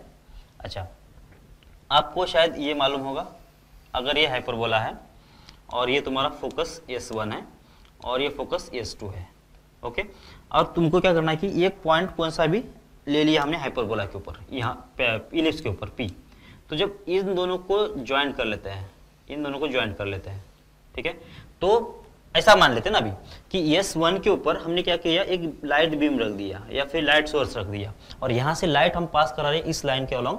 जैसे ये हाइपरबोला इलिप्स के ऊपर गिरेगा तो ये रिफ्लेक्ट होगा और जो रिफ्लेक्टेड रे कहाँ से पास करेगा, ये हमेशा S2 से पास करेगा। यही तो इसकी रिफ्लेक्शन प्रॉपर्टी है, इलिप्स की रिफ्लेक्शन प्रॉपर्टी है। मतलब क्या, एक फोकस से जो लाइट आएगी इलिप्स के ऊपर गिरने के बाद दूसरे फोकस से पास होगी, मतलब ये होगा इंसिडेंट रे तो ये होगा रिफ्लेक्टेड रे, ये रिफ्लेक्टेड ये इंसिडेंट रे तो ये रिफ्लेक्टेड रे होगा। ठीक है, मतलब तुमको अगर ये S2 से पास कर रहा है, ये अगर तुमको मालूम है और ये पॉइंट अगर मालूम है तो उसका मतलब इसके रिफ्लेक्टेड रे का तुमको इक्वेशन मिल जाएगा आराम से। ठीक है, ऐसा सेम किस में है, ऐसा सेम है हाइपरबोला में भी। मतलब क्या होगा कि ये तुम्हारा हाइपरबोला होगा ऐसा, ठीक है, ये तुम्हारा क्या है, ये है हाइपरबोला। अब तुमने क्या किया, यहाँ से फोकस है तुम्हारा S1 और ये तुम्हारा है S2 फोकस। तो तुमने क्या किया कि एक फोकस से एक फोकस को यहाँ से लाइट तुमने पास करवा दिया, ये जैसे इसके ऊपर गिरेगा ये दूसरे फोकस से पास होगा, ये तुम्हारा P पॉइंट है। ठीक है, तो S1 से जो पास करेगी लाइट P पे गिरने के बाद दूसरे फोकस से पास होने वाली है। तो ये तुमको समझ में आ रहा है क्या। तो इसका मतलब तुमको अगर ये S2 मालूम होता है, S1 मालूम होता है और ये पॉइंट मालूम होता है तो दोनों भी इंसिडेंट रे का भी इक्वेशन निकल जाएगा और रिफ्लेक्टेड रे का भी इक्वेशन निकल जाएगा। तो जहाँ पे यहाँ जहाँ तक इसका सवाल है तो ये क्या दे दिया है, ये इंसिडेंट रे लाइट इंसिडेंट, मतलब क्या होगा कि अब देख लेते इसका ग्राफ बना लो, कुछ रफ स्केच ऐसा बनेगा। ये है हाइपरबोला, ठीक है, तो ये जो क्या है, ये लाइन है, ये तो आ रही है इंसिडेंट रे है, क्या ये फोकस से पास हो रही है क्या, वो पहले देख लो। अगर फोकस से पास हो गई तो फिर ये जो प्रॉपर्टी हम लोग बोल रहे हैं वो एप्लीकेबल है। ठीक है, तो सबसे पहले इसका इसेंट्रिसिटी निकाल लेते हैं, क्योंकि हमारे जो फोकस होते हैं प्लस और माइनस ये E,0 होते हैं। इसका ये तो वैल्यू तो मालूम हो गई, लेकिन बस E मालूम करना पड़ेगा। तो E² कितना आ जाता है, ये 1 प्लस हो जाएगा, ये सादा वाला हाइपरबोला है तो ये B² अपॉन A² हो जाएगा। ठीक है, तो 1 प्लस B² कितना होगा 9 डिवाइड बाय होगा 16, मतलब कितना होगा ये होगा 25/16, मतलब E जो होगा तुम्हारा कितना आना चाहिए 5/4 होना चाहिए। तो 5/4 तुम्हारा क्या हो गया, E हो गया। ठीक है, तो ये E प्लस और माइनस ये E कितना आएगा, ये कितना है तुम्हारा 4 है, देखो ना यहाँ पे, तो इसका मतलब कितना आएगा 5,0। ये होगा तुम्हारा क्या फोकस, मतलब S1 S2 कितना हो गया तुम्हारे, ये होगा -5,0 और ये हो जाएगा तुम्हारा 5,0। ठीक है। तो अब ये जो लाइन है, जो इंसिडेंट रे है, क्या इससे पास कर रहा है या फिर इससे पास कर रहा है वो देख लो। तो ये 5 रख देते हैं, इसमें तो 15 हो जाएगा, ये टोटल 0, तो 15 इक्वल्स 50। मतलब क्या होना चाहिए कि ये जो लाइट रे है इससे पास इंसिडेंट हो रही है, मतलब इस फोकस से पास हो रही है। जैसे इस हाइपरबोला के ऊपर गिरेगी और ये रिफ्लेक्ट होना स्टार्ट हो जाएगी, और कहाँ से पास करेगी, दूसरे फोकस से पास करेगी। सही है क्या? तो इसका मतलब तुमको ये दूसरा फोकस तो मालूम है ही, बस तुमको ये पॉइंट निकालना पड़ेगा। अगर ये पॉइंट निकल गया तो इसका मतलब आराम से तुम इस लाइन का इक्वेशन बना सकते हो। ठीक है। अच्छा, ये जो इक्वेशन लिखा है वो थोड़ा इतना भी इजी नहीं है कि इन दोनों को सॉल्व किया जाए, तो हिट एंड ट्रायल से जाते हैं हम लोग। ठीक है ना। देखो यहाँ पे रूट वर्ड तो शायद आने का चांस नहीं है, तो मैं अगर क्या कर रहा हूँ, देखो अगर ये जो x की, ये जो y है उसकी वैल्यू अगर मैं इसमें, ये जो x है उसमें अगर समझो मान लेते हैं, ओके। अच्छा, इन दोनों को कैंसिल करने की कोशिश करें तो कितना आ जाएगा, ये देखो ये 4√2 अगर x की वैल्यू रख दूं, मैं x की वैल्यू 4√2 रख दूं, क्यों रखना है मुझे, देखो तो ये कितना होगा 3 × 4 कितना 12√2 हो जाएगा। और हम पे y की वैल्यू अगर मैं 3 रख दूं तो कितना आएगा, ये 12√2, ये माइनस में आएगा, प्लस में आएगा, दोनों आपस में कैंसिल हो गया। और 5 × 3 15, ये दोनों बैलेंस भी हो गए। इसका मतलब कितना है 4√2, और ये 3 ये किसके ऊपर है, इस लाइन के ऊपर पॉइंट है, और ये पॉइंट इसके ऊपर भी है, इस हाइपरबोला के ऊपर भी है। देख लो कैसे, 4√2 मतलब कितना आ जाएगा 16/16 तो होगा कितना √2 होगा, √2 - 1, √2 का स्क्वायर मतलब 2 होगा, 2 - 1 मतलब कितना 1 होगा, तो 1 तो है वहां पे। सही है ना। मतलब कितना होगा कि ये जो 4√2, 3 ये थोड़ा सा आपको यहाँ पे मतलब ये करना पड़ेगा, नहीं तो फिर सिंप्लीफाई कर रहे तो बहुत अच्छी बात है। या फिर ऐसा भी कर सकते हो, तो इसको x1 y1 मान लिया और इसका इक्वेशन बना लिया, कंपेयर कर लिया, ऐसा भी नहीं चलेगा।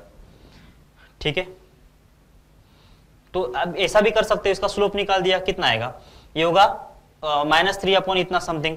तो यहाँ पे देख लिया कि यहाँ पे कितना है, यहाँ पे तो 0 है, तो ऊपर तो 3 होना चाहिए, -3 आंसर आने के लिए यहाँ पे 3 होना चाहिए, और बाकी यहाँ पे 5 है तो 5 - ऐसा भी चल सकता है। देखो ना इसका स्लोप कितना आएगा, अगर तुमने इसको x, y बोल देते हो, समझो तो कितना आएगा तुम्हारा स्लोप। तो इसका स्लोप आना चाहिए कितना, ये होगा y - 0 और डिवाइड बाय कितना आ जाएगा, या फिर ऐसा लिख दो ना, ऊपर उल्टा लिख दो, मतलब x माइनस यहाँ पे 0 - y लिख दो, और डिवाइड बाय कितना आ जाएगा 5 माइनस हो जाएगा x, ऐसा कोई तुम्हारा स्लोप आ गया। ठीक है। अब इसका स्लोप निकाल के देख लो कितना है, ये होगा -3 टाइम्स -3 डिवाइड बाय 5 - 4√2। देखो यहाँ पे तो ये y की वैल्यू कितना होगी, फिर ये हो गई 3 और ये 5 तो निकल गया, और x की वैल्यू कितना होना चाहिए 4√2 होना चाहिए, बस तभी जाके दोनों बैलेंस हो जाएगा। ओके, दोनों स्लोप बैलेंस हो गया, तो ऐसा हो गया। अब देखो फिर आप निकालना क्या था, हमको रिफ्लेक्टर रे का इक्वेशन निकालना था। तुमको ये पॉइंट मिल गया है, ये पॉइंट मालूम है, तो इक्वेशन निकाल देते हैं। y माइनस हो जाएगा 0, इसी को ले लेते हैं, ये इजी लग रहा है, और इक्वल टू कितना आ जाएगा, इसका स्लोप कितना आना चाहिए 3 होगा, डिवाइड बाय कितना आना चाहिए 4√2, और ये होगा +5, और इंटू हो जाएगा x + 5। ठीक है, कर लो सॉल्व, कितना आ जाएगा, ये होगा 4√2 प्लस हो जाएगा 5, और इधर से कितना आ जाएगा, ये होगा 3x प्लस हो जाएगा 15। बस अब इसको थोड़ा सिंप्लीफाई करके लिखना है तो लिख लेते हैं। तो 3x माइनस हो जाएगा 4√5, ऐसा कोई ऑप्शन, तो बस डी ऑप्शन हो जाना चाहिए फिर, ऐसा तो कोई ऑप्शन नहीं है, तो बस डी ऑप्शन हो जाएगा। ओके, और रिफ्लेक्टेड रे जो है, या फिर इसको सिंप्लीफाई करने के बाद ये तो कैंसिल नहीं होगा ना, ये तो दोनों साथ में रहेगा ना, बिल्कुल सही है, बस डी ऑप्शन हो जाएगा। कंसेप्ट समझ में आ रहा है क्या, देख लो ये, आगे बढ़ते हैं। S = 0 be a equation of hyperbola, then the value of k for which s plus k represent asymptotes। अच्छा, ये सिम्प्टोट्स क्या होते हैं हाइपरबोला के, पहले मैं बोल दूं तो अगर ये तुम्हारा हाइपरबोला होता है, ठीक है, तो ये सिम्प्टोट्स क्या होते हैं, इस हाइपरबोला के टेंजेंट्स होते हैं। टेंजेंट लेकिन कहाँ पे, एट इन्फिनिटी पे, मतलब इन्फिनिटी पे जाके टच करेंगे, मतलब ऐसे कोई लाइंस, ये वाली लाइन और ये वाली लाइन, ये वाला टेंजेंट और ये वाला टेंजेंट, ये कहाँ पे टच करेगा, जैसे जैसे इन्फिनिटी को जाएगा उसके बीच का डिस्टेंस कम हो जाएगा और इन्फिनिटी पे जाके टच करते हैं, तो ऐसे लाइन को क्या बोला जाता है, ये सिम्प्टोट्स ऐसा बोला जाता है। ठीक है, ओके। अब अगर तुमको इस हाइपरबोला का अगर इक्वेशन मालूम है, x² divide by a² minus y² divide by b² और इक्वल्स टू 1, ये अगर हाइपरबोला का इक्वेशन है, तुमको ये सिम्प्टोट के इक्वेशन कैसे मिलेंगे, x² बाई a² माइनस हो जाएगा y² डिवाइड बाई b² और इक्वल्स टू 0, ये होगा तुम्हारा ये सिम्प्टोट का इक्वेशन। ठीक है, मतलब ये सिम्प्टोट के इक्वेशन में और हाइपरबोला के इक्वेशन में बस कांस्टेंट का फर्क होता है, मतलब कांस्टेंट ही चेंज होता है, बाकी x एंड y के जो वैल्यूज है, x y इन y के जो कोएफिशिएंट है वो सेम ही होते हैं, बराबर क्या। अच्छा, ये अगर मान लेते कि ये तुम्हारा ये सिम्प्टोट का इक्वेशन है और इसमें कोई अननोन है, वो कैसे निकालोगे फिर? ये सिम्प्टोट्स क्या होते हैं? ये तो पेयर ऑफ स्ट्रेट लाइन है। पेयर ऑफ स्ट्रेट लाइन के लिए क्या होना चाहिए? तो उसका जो डिटरमिनेंट होता है उस इक्वेशन का, जो A B C H G F ले लेते हैं ना हम लोग, तो वो जो वैल्यू होती है वो 0 होती है। तो उसके हिसाब से हम लोग इसको सॉल्व करने की कोशिश कर लेते हैं। मतलब क्या होगा, अगर ये तुम्हारा कोई हाइपरबोला है और तुमको एस प्लस के करना है और यस तुम्हारा ये है, तो इसका एस प्लस के निकाल दो पहले, तो होगा एक्स स्क्वायर और ये होगा 4 टाइम्स ऑफ एक्स वाई और प्लस हो जाएगा 3 टाइम्स ऑफ वाई स्क्वायर, ये होगा -4x और होगा +2y और होगा ये +1 और यहाँ पे क्या करना है तुमको, ये होगा यस और इसमें प्लस के करके इसको 0 कर देना है। सही है, तो ये होगा तुम्हारा क्या, इक्वेशन ऑफ ये सिम्प्टोट। अगर ऐसा मान लेते हैं तो जो ये सिम्प्टोट है ये क्या होना चाहिए, पेयर ऑफ स्ट्रेट लाइन होना चाहिए। सीधी सी बात है, ये पेयर ऑफ स्ट्रेट लाइन होगा। अगर ये पेयर ऑफ स्ट्रेट लाइन होगा तो इसका मतलब जो डिटर्मिनेंट बनेगा इसका वो 0 होना चाहिए। तो वहां से भी हम लोग कंडीशन निकाल सकते हैं और के की वैल्यू निकल जाएगी। तो यहाँ पे आएगा 1, ठीक है, यहाँ पे कितना आएगा 2, यहाँ पे कितना आएगा -2, यहाँ पे कितना आएगा 2 और यहाँ पे आएगा b मतलब 3, यहाँ पे आएगा g मतलब कितना है 1 है, यहाँ पे आएगा -2, यहाँ पे आएगा 1 और यहाँ पे कांस्टेंट कितना है 1 + k है और इक्वल 0 होगा। बस इसको सॉल्व कर लो तो तुमको किसकी वैल्यू मिल जाएगी, के की वैल्यू मिल जाएगी। तो सीधा सीधा इसको सॉल्व कर लेते हैं। प्रॉपर्टीज लगाना है तो प्रॉपर्टीज लगा दो, नहीं लगाना है तो डायरेक्ट लगा देते, मल्टीप्लाई कर लेते। तो 1 × कितना आएगा, ये होगा 3 + होगा 3k, सही है। फिर होगा -1, फिर आएगा -2 × कितना आना चाहिए, ये होगा 2 + हो जाएगा 2k, 2 + हो जाएगा 2k और इधर से कितना आएगा प्लस आ जाएगा 2 और इसके बाद आएगा -2 टाइम्स कितना, ये होगा 2 और होगा +6 और इक्वल हो जाएगा 0। सही है क्या, ये 2 होगा +6 होगा। बस कितना आ रहा है देख लो, ये होगा 2 + हो जाएगा 3k और ये होगा कितना, ये 4 और ये माइनस तो होगा -8 और माइनस हो जाएगा 4k और इधर से कितना आएगा माइनस, ये होगा 16 ना, -16 और इक्वल टू 0 हो जाएगा। तो ये 3k - 4k, तो माइनस के होगा उसको उधर भेज दिया तो कितना आएगा, k आएगा। तो उस साइड पे जाके ये k बन गया। अब जो कांस्टेंट है वो कितना है देख लो, ये 2 - 8 कितना होगा -6 - 16 तो कितना आएगा -22 आएगा। तो k की वैल्यू कितना हो जाएगी, -22 आना चाहिए। और देख लो यहाँ पे k की वैल्यू -22, बस ये होगा तुम्हारा आंसर। सही है, मतलब ये अगर ये सिम्प्टोट्स है तो ये सिम्प्टोट क्या होता है, पेयर ऑफ स्ट्रेट लाइन होता है। पेयर ऑफ स्ट्रेट लाइन का मतलब क्या होता है कि पेयर ऑफ स्ट्रेट लाइन का मतलब होता है कि उसका जो डिटरमिनेंट आ जाना चाहिए वो 0 हो जाना चाहिए। ठीक है, आगे बढ़ते हैं। Hyperbola passes through the point 2, 3 and has asymptotes 3x - 4y + 5 = 0 and 12x + 5y - 14 = 0. Then the equation of transverse axis. Okay. अब आपको दिया गया क्या है कि इसके asymptotes दे दिया है और हमको क्या निकालना है, इसके ट्रांसवर्स एक्सिस और कॉन्जुगेट एक्सिस निकालना है। तो सिंपल सी बात है, पहले हाइपरबोला क्या होता है ये समझ लेते हैं और उसका ये सिम्प्टोट के बीच का रिलेशन समझ लेते हैं। तो ये होगा कितना, ये होगा हमारा हाइपरबोला। ठीक है, ये होगा हाइपरबोला। ये है तुम्हारा ट्रांसवर्स एक्सिस जिसके ऊपर तुम्हारे फोकस लाई करते हैं। ये होगा यस और ये होगा तुम्हारा यस डैश।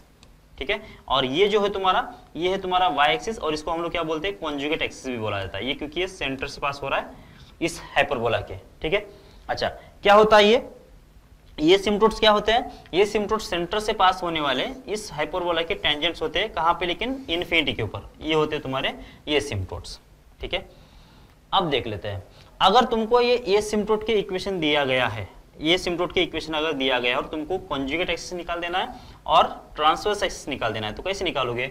तो देखो ये सीधी सी बात समझ में आ रही क्या, ये जो हाइपरबोला है, ये जो लाइन है, अगर इसका ये क्या होता है, ये अगर एक्सिस है तो ये इससे सिमेट्रिक होगा। ये ग्राफ ऊपर जितना ग्राफ होगा नीचे उतना ग्राफ होगा। इसका मतलब ये होगा कि ऊपर जहाँ पे टच कर रहा है उतना ही नीचे कट करेगा। मतलब ये एंगल दोनों सेम होना चाहिए। ये थीटा होगा तो ये भी थीटा होगा। इसका मतलब ये थीटा है तो ये भी कितना π/2 - थीटा होगा, ये भी π/2 - थीटा होगा। मतलब ये एंगल और ये एंगल भी इक्वली होगा। मतलब क्या होगा, तुम्हारा जो ट्रांसवर्स एक्सिस है, तुम्हारा जो कॉन्जुगेट एक्सिस है, जो ये सिम्प्टोट्स बनेंगे उसके एंगल बाइसेक्टर्स बनेंगे। समझ में आ रही बात आपको, ये बनेगा क्या, एंगल बाइसेक्टर्स। ये ऑफ क्या, ये सिम्प्टोट्स, ये क्या बनने वाले हैं तुम्हारे, ये बनेंगे transverse axis and conjugate axis बनने वाले हैं। ठीक है, अब उसमें भी चलो अगर निकाला तो तुम ऐसे निकाल सकते हो। फिर इसके क्या निकाला तुमने, इसके अगर एंगल बाइसेक्टर निकाल लेते हो, किसका 3x - 4y + 5 का। मतलब एंगल बाइसेक्टर कैसे निकालते हैं आपको मालूम है, 3x - होगा 4y और होगा +5 डिवाइड बाय कितना आना चाहिए, डिवाइड बाय होगा 5। कैसे, 3 का स्क्वायर 9, 4 का स्क्वायर 16 और इसका रूट 5 आ जाएगा। और इधर से कितना आ जाएगा, ये आएगा 12x और होगा कितना, प्लस हो जाएगा 5y और इधर से कितना आएगा -40 और डिवाइड बाय कितना आना चाहिए, यहाँ पे आएगा 13। 13 कैसे आएगा, 12 का स्क्वायर होगा 144 और 5 का स्क्वायर हो जाएगा 25 तो होगा 169 और रूट कितना आएगा 13 आएगा। तो ये हो गए तुम्हारे कितना, ये हो गए एंगल बाइसेक्टर्स इन दोनों के। लेकिन तुमको यहाँ पे ट्रांसवर्स एक्सिस पर्टिकुलरली पूछा गया है, ऐसा नहीं कि तुमको क्या एक्सिस के बारे में बोलो तो दोनों भी एक्सिस, मतलब यहाँ पे ये रूट उड़ाने के बाद प्लस और माइनस आएगा ना, तो प्लस ले लेंगे तो एक इक्वेशन, माइनस ले लेंगे तो दूसरा इक्वेशन, तो दोनों के दोनों इक्वेशन आ जाएंगे, मतलब ट्रांसवर्स एक्सिस का भी आएगा, कॉन्जुगेट एक्सिस का भी आएगा। लेकिन हमको दोनों नहीं चाहिए, पर्टिकुलर ट्रांसवर्स एक्सिस का चाहिए, तो वो कैसे निकालना वो हमका हमारा टास्क है वैसे, ठीक है। तो अब यहाँ पे आ जाते हैं, देखो अगर तुम्हारा जो हाइपरबोला है ये अगर है और ये तुम्हारा क्या है, ये तुम्हारा अगर ट्रांसवर्स एक्सिस है तो क्या ट्रांसवर्स एक्सिस ऐसा मतलब ऐसा बाइसेक्टर है क्या कि कंटेनिंग ये सारे पॉइंट्स कर रहा होगा, समझ में आ रही बात आपको।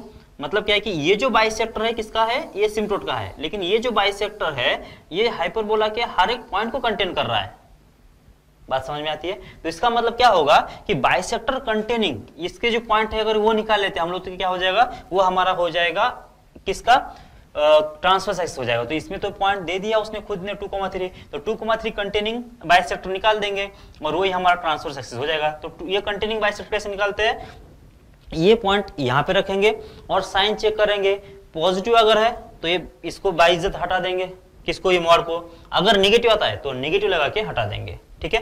तो इसका मतलब 2,3 इसमें रख दिया, कितना आएगा ये हो जाएगा 6 और ये कितना आना चाहिए, माइनस हो जाएगा कितना 12 और ये कितना आएगा 5 आएगा। तो कितना आ रहा है देख लो, ये 11 माइनस 12 मतलब हो जाएगा कितना, ये नेगेटिव आ रहा है, इसका मतलब इसको हमको लगाना पड़ेगा नेगेटिव, तो 3x माइनस हो जाएगा 4y और प्लस हो जाएगा 5 और नीचे कितना है 5 का 5 होगा। मतलब यहाँ पे तुमने नेगेटिव लगा दिया, क्यों, क्योंकि इसका आंसर नेगेटिव आ रहा था ये पॉइंट रखने के बाद, इसलिए, ठीक है। अब यहाँ पे देख लेते हैं, ये हो जाएगा 24 और यहाँ पे कितना आ जाएगा, ये होगा 15, तो 24 प्लस 15 कितना आ जाएगा देख लो, ये हो जाएगा 39 शायद, हाँ बिल्कुल 39 हो जाएगा।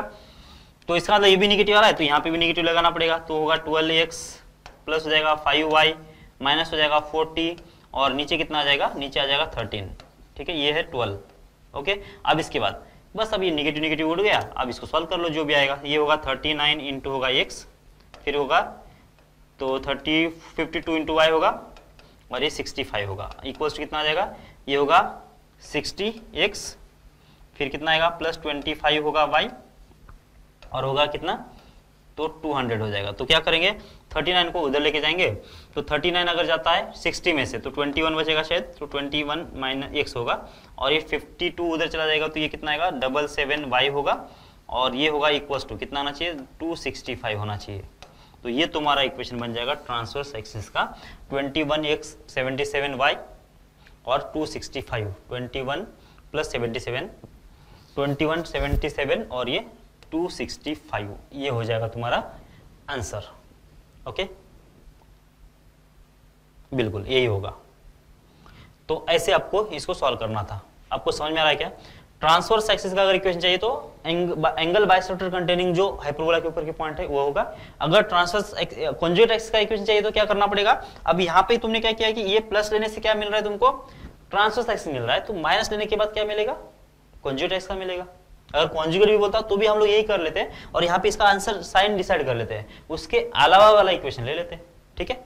आगे बढ़ते हैं, ओके। तो अभी ये क्वेश्चंस कर लेते हैं। From any point on the hyperbola x square by square minus Y square by B square equals to 1, इसके ऊपर का कौन सा भी एक पॉइंट लेना है हमको, इस वाले हाइपरबोला के ऊपर का, ठीक है। तो पहले तो एक रफ स्केच बना लेते हैं हम लोग, तो ये होगा x एक्सिस और ये होगा y एक्सिस, ठीक है। अब क्या बोला गया है कि इसके ऊपर एक हाइपरबोला है, मान लेते कि ये वाला कोई हाइपरबोला है तुम्हारा, ठीक है, ये वाला, ओके, ठीक है। और इसका इक्वेशन है x square by a square y square by b square equals 1। Tangent draw करना है किसको, इस वाले को, और ये इक्वेशन कैसा है देखो, x स्क्वायर डिवाइड बाय कितना 2 टाइम्स ऑफ a स्क्वायर, मतलब इसका जो लेंथ ऑफ कॉन्जुगेट एक्सिस और ट्रांसवर्स एक्सिस कितना है, √2 टाइम्स ऑफ ज्यादा है, मतलब ये थोड़ा सा इसके आगे आएगा। मतलब मान लेते कि ये जो हाइपरबोला बनेगा हमारा कुछ इस टाइप का बनेगा, ये जो मैं ब्लैक पेन से बना रहा हूँ ये कौन सा है, नीचे वाला है। तुमको करना क्या है कि तुमको इस वाले हाइपरबोला के ऊपर का कौन सा भी पॉइंट लेना है, वहां से तुमको क्या करना है कि आगे वाले हाइपरबोला के लिए, दूसरे हाइपरबोला के लिए क्या करना है कि क्वाड ऑफ कॉन्टैक्ट निकालना है। तो जो क्वाड ऑफ कॉन्टैक्ट है, ये जो हाइपरबोला है दोनों, इस वाले हाइपरबोला को इस वाले हाइपरबोला को कहीं ना कहीं इस क्वाड के एसिम्प्टोट को कहीं ना कहीं कट करने वाले हैं। ठीक है, तो कट करने के बाद वो जो ये क्वाड ऑफ कॉन्टैक्ट है और जो एसिम्प्टोट के बीच का जो एंगल है, उनके एंगल नहीं, इस पॉइंट से जो हम लोग क्या करेंगे, क्वाड ऑफ कॉन्टैक्ट निकालेंगे इस हाइपरबोला को। तो जो क्वाड ऑफ कॉन्टैक्ट बनेगा इस एसिम्प्टोट के साथ कोई ना कोई ट्रायंगल बनाएगा, उस ट्रायंगल का हमको चाहिए एरिया। ठीक है, अच्छा ऑप्शन को देखने से तो लग रहा है कि जो एरिया है वो ए एंड बी के ऊपर डिपेंड है, मतलब जो पॉइंट हम लोग सिलेक्शन करेंगे उसके ऊपर डिपेंड नहीं है, मतलब एरिया कांस्टेंट आएगा, ऐसा ऑप्शन से लग रहा है। तो अगर ऐसा आपको लग रहा है तो तुम ये पॉइंट लेके क्यों फंस रहे हो फिर, ठीक है ना, तुरंत क्या कर लो, तुम यही पॉइंट ले लो, क्योंकि ये पॉइंट तुमको मालूम भी है, ये कितना होगा, ये पॉइंट होगा तुम्हारा a,0 है ना, ये वर्टेक्स ले लो। तो वर्टेक्स से लेकर अगर तुम क्वाड निकाल रहे हो, क्वाड ऑफ कॉन्टैक्ट निकाल रहे हो, तो ये होगा ऐसा, और यहाँ से जो क्वाड ऑफ कॉन्टैक्ट बनेगा कुछ इस टाइप का बनेगा, मतलब इस वाले पॉइंट से और इस वाले पॉइंट से पास होने वाला क्वाड ऑफ कॉन्टैक्ट तो तुम्हारा ये बन गया, मतलब जो तुम्हारे जो ये सिम्प्टोम के साथ जो पॉइंट मिल रहे तुम्हारा, एक यहाँ पे मिलेगा और एक तुम्हारा ये मिलेगा, बराबर है क्या। मतलब क्या हुआ कि मतलब तुम्हारा जो ये सिम्प्टोम के साथ जो ट्रायंगल बन रहा है वो ये बन रहा है, ये वाला ट्रायंगल बन रहा है। ओके, तो क्या होगा फिर, तो ये ट्रायंगल यहां से लेकर यहां तक, ये जो ट्रायंगल है उसका जो एरिया है, उसका एरिया कितना आना चाहिए बोलो, तो कैसे निकालेंगे, सीधी सी बात है, ये कोमा 0 ये तुम्हारा अगर पॉइंट ये मिल गया तो इसका जो क्या होगा, ये क्वाड ऑफ कॉन्टैक्ट, ये क्वाड ऑफ कॉन्टैक्ट कितना होगा, इसका जो इक्वेशन बनेगा इस हाइपरबोला का तो ये है, तो इसका क्वाड ऑफ कॉन्टैक्ट कितना आएगा, a,0 के रेस्पेक्ट में, तो a,0 के रेस्पेक्ट में क्वाड ऑफ कॉन्टैक्ट कितना आएगा, ये बन जाएगा x इंटू ए और डिवाइडेड बाय होगा 2a² माइनस कितना आ जाएगा, y इंटू होगा 0 डिवाइड बाय होगा 2b² और इक्वल्स हो जाएगा 1। सही है, तो कितना आएगा, x इक्वल्स टू आ जाएगा a और ये कैंसिल हो गया 2a बन जाएगा, बराबर है। तो ये बन जाएगा तुम्हारा इस लाइन का जो इक्वेशन बनेगा, ये बन जाएगा x equals to 2a। Okay, क्या इस क्वाड ये सिम्प्टोट है उसका इक्वेशन बना सकते हो क्या तुम, बिल्कुल बना सकते हैं। क्या करना पड़ेगा, यहाँ पे जो कांस्टेंट है उसको हटाना पड़ेगा, ठीक है ना, मतलब ये x² माइनस ये क्या होगा, x² बाई ए माइनस हो जाएगा y बाई बी, मतलब x by A y by B equal 0, ये इसका इक्वेशन होगा, और ये हो जाएगा x अपॉन ए प्लस हो जाएगा y अपॉन बी और इक्वल हो जाएगा 0, ये होगा इसका इक्वेशन, ये नीचे वाले का ये सिम्प्टोट का, ये ऊपर वाले का, हमको किसी एक का चाहिए, ये 0 कर लो तो a² माइनस b² बनेगा ना, वहां से a minus B plus B ये फॉर्मूला बन गया। अच्छा, ये जो ट्रायंगल बन रहा है ना, ये ट्रायंगल देखो ये कैसा होगा, ये इस लाइन से मतलब कॉन्जुगेट ट्रांसवर्स एक्सिस से सिमेट्रिक है, मतलब ऊपर जितना एरिया बन रहा है उतना ही नीचे बन रहा है। तो तुम सीधा से क्या करो, ये जो ट्रायंगल बन रहा है इतना, ये ट्रांसवर्स एक्सिस से लेकर ऊपर और इतना, ये जो ट्रायंगल बन रहा है उसका एरिया निकालो और उसको डबल कर लो तो पूरा आ ही जाएगा ना। तो इसका एरिया निकालने के लिए अगर ये वो है, इसको अगर ये हम बोल रहे हो, इसको अगर ये बोल रहे हो, तो तुमको ये तो इसका क्या हो गया, बेस हो गया, और ओ ये एम क्या है, उसका हाइट है। तो तुमको क्या चाहिए, तुमको चाहिए ओ एम का लेंथ, मतलब टोटल एरिया जो चाहिए, एरिया कितना आएगा, ये 2 टाइम्स एरिया ऑफ ट्रायंगल कौन सा, ओ एम ए, ठीक है, और इसमें कितना आएगा, half times O M into कितना होगा, ये एम हो जाएगा, बराबर ना। तो ये तुमको ऐसा चाहिए, तो ओ एम निकल गया क्या, ओ एम आराम से निकल गया। देखो इसका इक्वेशन अगर कितना है 2a के बराबर है, तो इसका मतलब यहां से लेकर यहां तक का जो लेंथ होगा तुम्हारा कितना आना चाहिए, इसके कोऑर्डिनेट होंगे 2a,0, मतलब तुम्हारा ओ एम जो लेंथ है कितना होगा, ये तो 2 कैंसिल होने के बाद कितना है, 2 कैंसिल, तो ये तो हो गया 2a के बराबर। अब तुमको चाहिए बस ये m का लेंथ, मतलब ये इतना लेंथ चाहिए तुमको, ये वाला, ठीक है। तो ये कैसे निकल लोगे, x इक्वल टू 2a इसमें रख दो तो y की वैल्यू मिल जाएगी यहाँ से, मतलब इसके कोऑर्डिनेट निकल जाएंगे, तो ये होगा 2a और डिवाइडेड बाय होगा ये और इक्वल हो जाएगा y बाई बी, और यहाँ से y की वैल्यू मिल जाएगी कितना, 2b के बराबर। सही है, तो ये मिल जाएगा 2b के बराबर, मतलब क्या होगा, इसके जो कोऑर्डिनेट्स बनेंगे 2a, 2b ऐसा बन जाएगा। ओके, तो इसका मतलब क्या होगा कि यहाँ से लेकर यहाँ तक का जो लेंथ है कितना होना चाहिए, ये 2b होना चाहिए। तो बस यही तो 2am है हमारा, तो यहाँ पे 2b रख दिया हमने, तो कितना आंसर आ जाना चाहिए, 4 टाइम्स ऑफ ab होगा। तो बस यही तुम्हारा क्या होगा, ट्रायंगल का एरिया होगा इतने वाले का, और 4 टाइम्स ऑफ ए भी देख लो ऑप्शन में है क्या, बिल्कुल डी ऑप्शन हो जाएगा। ठीक है, क्या क्या किया हमने, अगर तुम यहाँ पे ये कोई जनरल पॉइंट ले लेते, समझो इसका ये वाला पॉइंट लेते, तो ये जो पॉइंट ऑफ इंटरसेक्शन आ जाता थोड़ा सा मतलब भयानक आ जाता, फिर तुमको इसका एरिया निकालने की दिक्कत आ जाती। हमको तो लग रहा था कि ये पॉइंट कैसा है, एरिया अगर देखा जाए तो कैसा है कि ए एंड बी के ऊपर डिपेंड है, तो ये पॉइंट के ऊपर डिपेंड नहीं था। इसलिए जितना इजी पॉइंट हो सकता है उतना इजी पॉइंट ले लो, इससे तो इजी कुछ हो ही नहीं सकता कि 2 ट्रायंगल सिमेट्रिक बन रहे और इसका इक्वेशन भी एक्स इक्वल टू समथिंग बन रहा है, तो ये इजीली सॉल्व भी हो जाएगा। ठीक है, आगे बढ़ते हैं। Equation of rectangular hyperbola whose asymptotes are x equals 3, ये y equals to 5 and passing through the point 7,8। ये मैं पूरा कंप्लीट ही कर दूं। अगर मान लेता हूं कितना है कि तुम्हारा s इक्वल्स टू 0, ये क्या है तुम्हारा, अगर ये हाइपरबोला है, ये तुम्हारा हाइपरबोला है, तो क्या होना चाहिए, इसके जो ये सिम्प्टोट का इक्वेशन आएगा, ये सिम्प्टोट का इक्वेशन कैसे आएगा, s प्लस कुछ तो भी कांस्टेंट इसमें ऐड होगा और इक्वल्स टू 0 होगा। ये होगा तुम्हारा ये सिम्प्टोट का इक्वेशन, सही है क्या। और k की वैल्यू कैसे निकालोगे, k की वैल्यू निकालने के लिए क्या है, ये पेयर ऑफ स्ट्रेट लाइन का इक्वेशन है। ये कैसा है, ये है पेयर ऑफ स्ट्रेट लाइन का इक्वेशन, और उसके लिए तुम्हारे पास कंडीशन क्या होती है कि ये पेयर ऑफ स्ट्रेट लाइन का इक्वेशन होने के लिए ये b और ये c और ये h, ये होगा g और ये होगा f, और यहाँ पे भी होगा h, ये g और ये f। तो इसका जो वैल्यू आ जाता है कितना आ जाना चाहिए, ये 0 आ जाना चाहिए, सही है। तो अब क्या क्या होता है, पेयर ऑफ स्ट्रेट लाइन होता है। तो तुम यहाँ से k की वैल्यू निकाल सकते हो इस डिटरमिनेंट को लगा के, ठीक है। अगर तुमको कॉन्जुगेट हाइपरबोला का अगर इक्वेशन चाहिए, कॉन्जुगेट हाइपरबोला का इक्वेशन चाहिए, तो उसके लिए रिलेशन क्या होता है, तो हाइपरबोला का इक्वेशन प्लस कॉन्जुगेट हाइपरबोला का इक्वेशन, कॉन्जुगेट हाइपरबोला का इक्वेशन ये कितना आना चाहिए, 2 टाइम्स होना चाहिए ये सिम्प्टोट का इक्वेशन। ये होता है तुम्हारा इन तीनों के बीच का रिलेशन, ठीक है। हाइपरबोला का इक्वेशन फिर कॉन्जुगेट हाइपरबोला का इक्वेशन प्लस हो जाएगा 2 टाइम्स ऑफ ये सिम्प्टोट का इक्वेशन, ठीक है। अब हाइपरबोला के इक्वेशन में जो कांस्टेंट है, मान लेते कितना है, ये c1 है, इसमें तो k है, और कॉन्जुगेट हाइपरबोला की इक्वेशन में जो, क्योंकि बाकी तो x sin y के जो कोएफिशिएंट होते हैं उसमें कोई चेंजेस नहीं होता है, सिर्फ कांस्टेंट में चेंज होता है। अगर मान लेते हैं कि हाइपरबोला का जो कांस्टेंट है वो c1 है, और कॉन्जुगेट हाइपरबोला का अगर कांस्टेंट कितना है, c2 अगर होता है, और अगर ये सिम्प्टोट का जो कांस्टेंट है k के बराबर होता है, तो ये जो तीनों कांस्टेंट के बीच का रिलेशन कितना होगा, c1 plus c2 equals to 2k के बराबर होगा। ये यहाँ पे पूछा नहीं है, लेकिन अगर रिलेशन भी चाहिए या फिर आपको 2 इक्वेशन मालूम है, तीसरा इक्वेशन निकालना है, तो तुम सिर्फ कांस्टेंट की वैल्यू यहाँ से निकालोगे, ठीक है।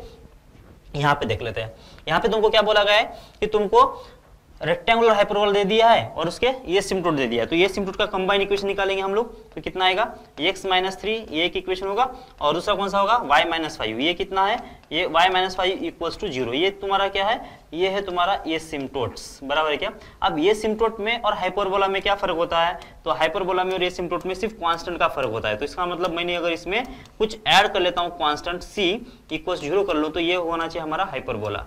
अब ये कांस्टेंट की वैल्यू कैसे निकालेंगे, कांस्टेंट की वैल्यू निकालने के लिए हाइपरबोला किस पॉइंट से पास कर रहा है वो देख लो, वो कितना है, 7,8 है, 7,8 इसके अंदर सेटिस्फाइड होना चाहिए, तो 7,8 इसके अंदर रख देते हैं, और वहां से हम लोग क्या निकालेंगे, कांस्टेंट c की वैल्यू निकालेंगे। तो ये 7 माइनस 3 कितना होगा, 4 होगा, और ये होगा 8 माइनस 5 तो कितना आएगा, 3 आएगा, प्लस हो जाएगा c और इक्वल 0, c की वैल्यू कितना आ गई, -12 आ गई, तो इसका मतलब c की वैल्यू कितना होना चाहिए, -12 होना चाहिए। तो ये वैल्यू यहाँ पे रख देंगे, तो अपने को निकल जाएगा इसका हाइपरबोला का इक्वेशन, जो कि कितना आएगा, xy माइनस हो जाएगा कितना 5x और होगा -3y और कितना आएगा +15, और c के लिए कितना है, -12 है और इक्वल 0 हो जाएगा, बराबर है क्या। तो मतलब कितना फाइनली इक्वेशन आ जाएगा, xy माइनस हो जाएगा 5x माइनस हो जाएगा 3y और ये होगा +3 और इक्वल 0। तो -5 -3 +3 -5 मतलब ये होगा शायद -5 -3 और +3, बराबर ना।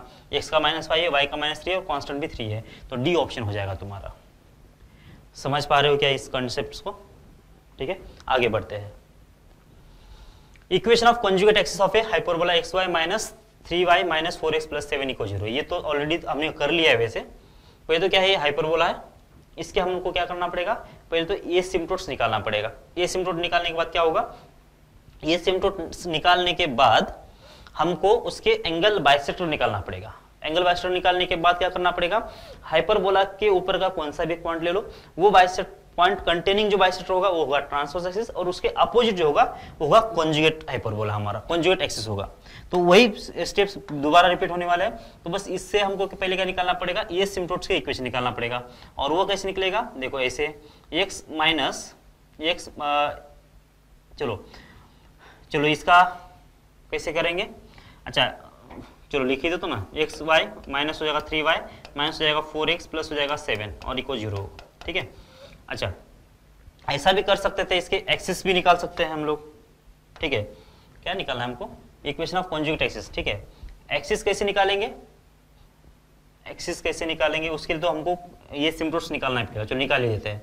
तो यहाँ से ये होगा एक्स वाई माइनस हो जाएगा 3y और होगा -4x और यहाँ पे कांस्टेंट बदल के k लिख देते हैं और इक्वल 0 हो जाएगा। बस अब k की वैल्यू निकालने के लिए अगर ये सिम्प्टोट्स का इक्वेशन है तो इसका मतलब क्या आना चाहिए, इसका जो डिटर्मिनेंट है वो 0 होना चाहिए। फटाफट ज़्यादा जल्द गड़बड़ नहीं करते हैं। ये 0 होगा, ये होगा 1/2 और ये होगा माइनस कितना -2, यहाँ पे आएगा -2, यहाँ पे आएगा -3/2 और ये 1/2 और ये होगा 0 और ये होगा -2, ये होगा -3/2 और यहाँ पे आएगा k और इक्वल 0 होगा। बस इसको सॉल्व कर लो अभी। 0 इंटू समझे तो 0 हो जाएगा। यहाँ पे कितना आएगा 1/2 टाइम्स कितना आना चाहिए, ये कैंसिल और ये कैंसिल हो जाएगा तो होगा ये k/2 और होगा माइनस ये कितना आएगा माइनस होगा 3 और होगा -2 टाइम्स कितना आना चाहिए, देख लो ये इसको छोड़ दिया तो होगा माइनस होगा 3/4 k और ये होगा 0 तो इक्वल टू 0 हो या 0। सॉल्व कर लो अभी इतना आएगा। तो यहाँ से देख लो ये कैंसिल होगा, ये 2 कैंसिल होगा तो यहाँ पे भी 1/2 है और यहाँ पे 1/2 कैंसिल हो गया टोटल।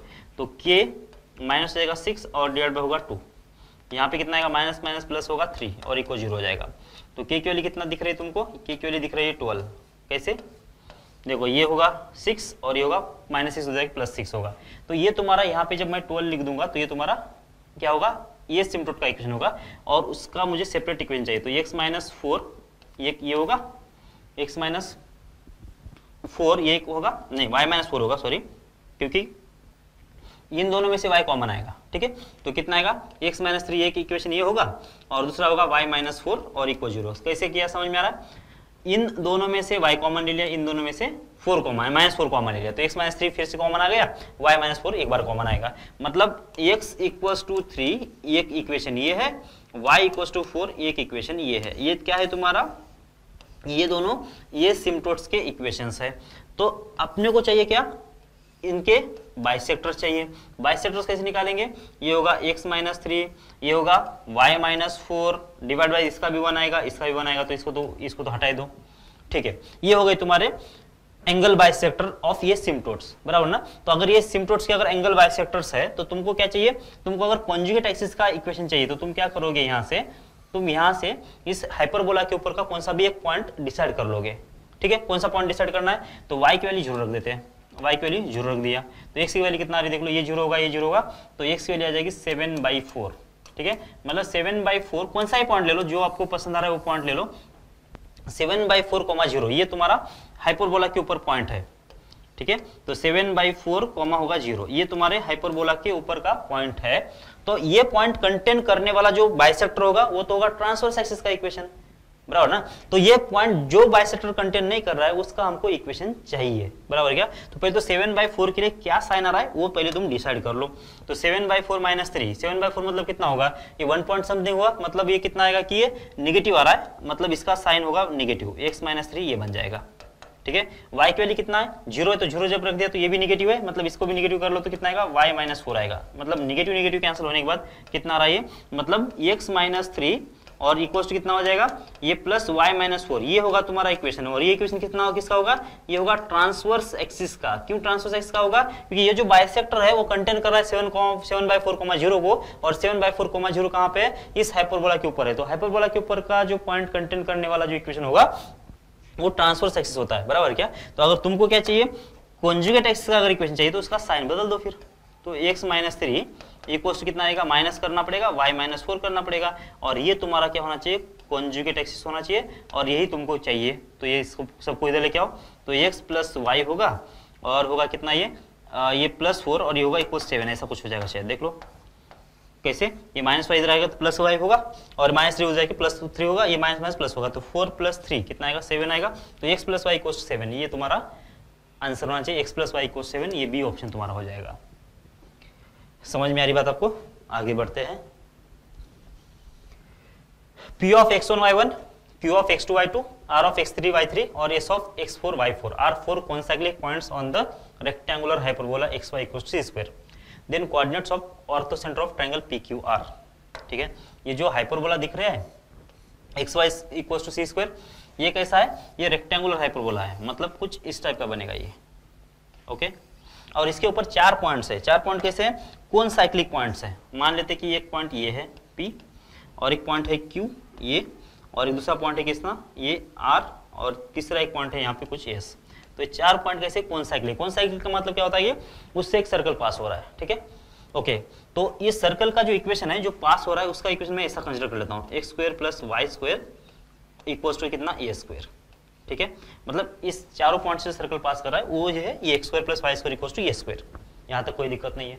अब ये जो पॉइंट है P, इसका जनरल पॉइंट मतलब पैरामीट्रिक फॉर्म क्या होगा, ये होगा C T comma C by T, ठीक है। तो ये हाइपरबोला के ऊपर का कोई जनरल पॉइंट ऐसा होगा ना पैरामीट्रिक फॉर्म में, तो जो हाइपरबोला के ऊपर जनरल पैरामीट्रिक पॉइंट है और इसको मैं सॉल्व कर लेता हूँ। क्यों सॉल्व कर देना है, क्योंकि मुझे ये चारों पॉइंट निकालना है। जो सर्कल इससे पास करेगा ना तो चारों को सॉल्व करना है, मतलब इस हाइपरबोला को और इस सर्कल को सॉल्व करना पड़ेगा। तो क्या बन गया देख लो, ये सी टी का स्क्वायर प्लस कितना आएगा 1 अपॉन हो जाएगा सी टी का स्क्वायर और इक्वल्स टू कितना आ जाएगा, ये स्क्वायर हो जाएगा। तो देख लो कितना बन रहा है, ये बन जाएगा सी स्क्वायर और होगा ये टी स्क्वायर और डिवाइड बाय कितना आएगा 1 अपॉन सी स्क्वायर और ये होगा टी स्क्वायर इक्वल्स टू जाएगा ए स्क्वायर, ठीक है। तो कितना बन रहा है, ये सी का पावर 4, टी का पावर कितना हो जाएगा 4, फिर इसके बाद कितना आएगा ए स्क्वायर, मतलब माइनस में होगा सॉरी, तो ये माइनस ए स्क्वायर इंटू होगा सी स्क्वायर इंटू होगा टी स्क्वायर और कितना आ जाएगा -1 और इक्वल्स टू 0, -1 सही है। कुछ गड़बड़ तो नहीं किया ना, अच्छा ये गड़बड़ हो गया वैसे, ये जो है पॉइंट के साथ सी टी स्क्वायर नहीं है, ये गड़बड़ हो गया है।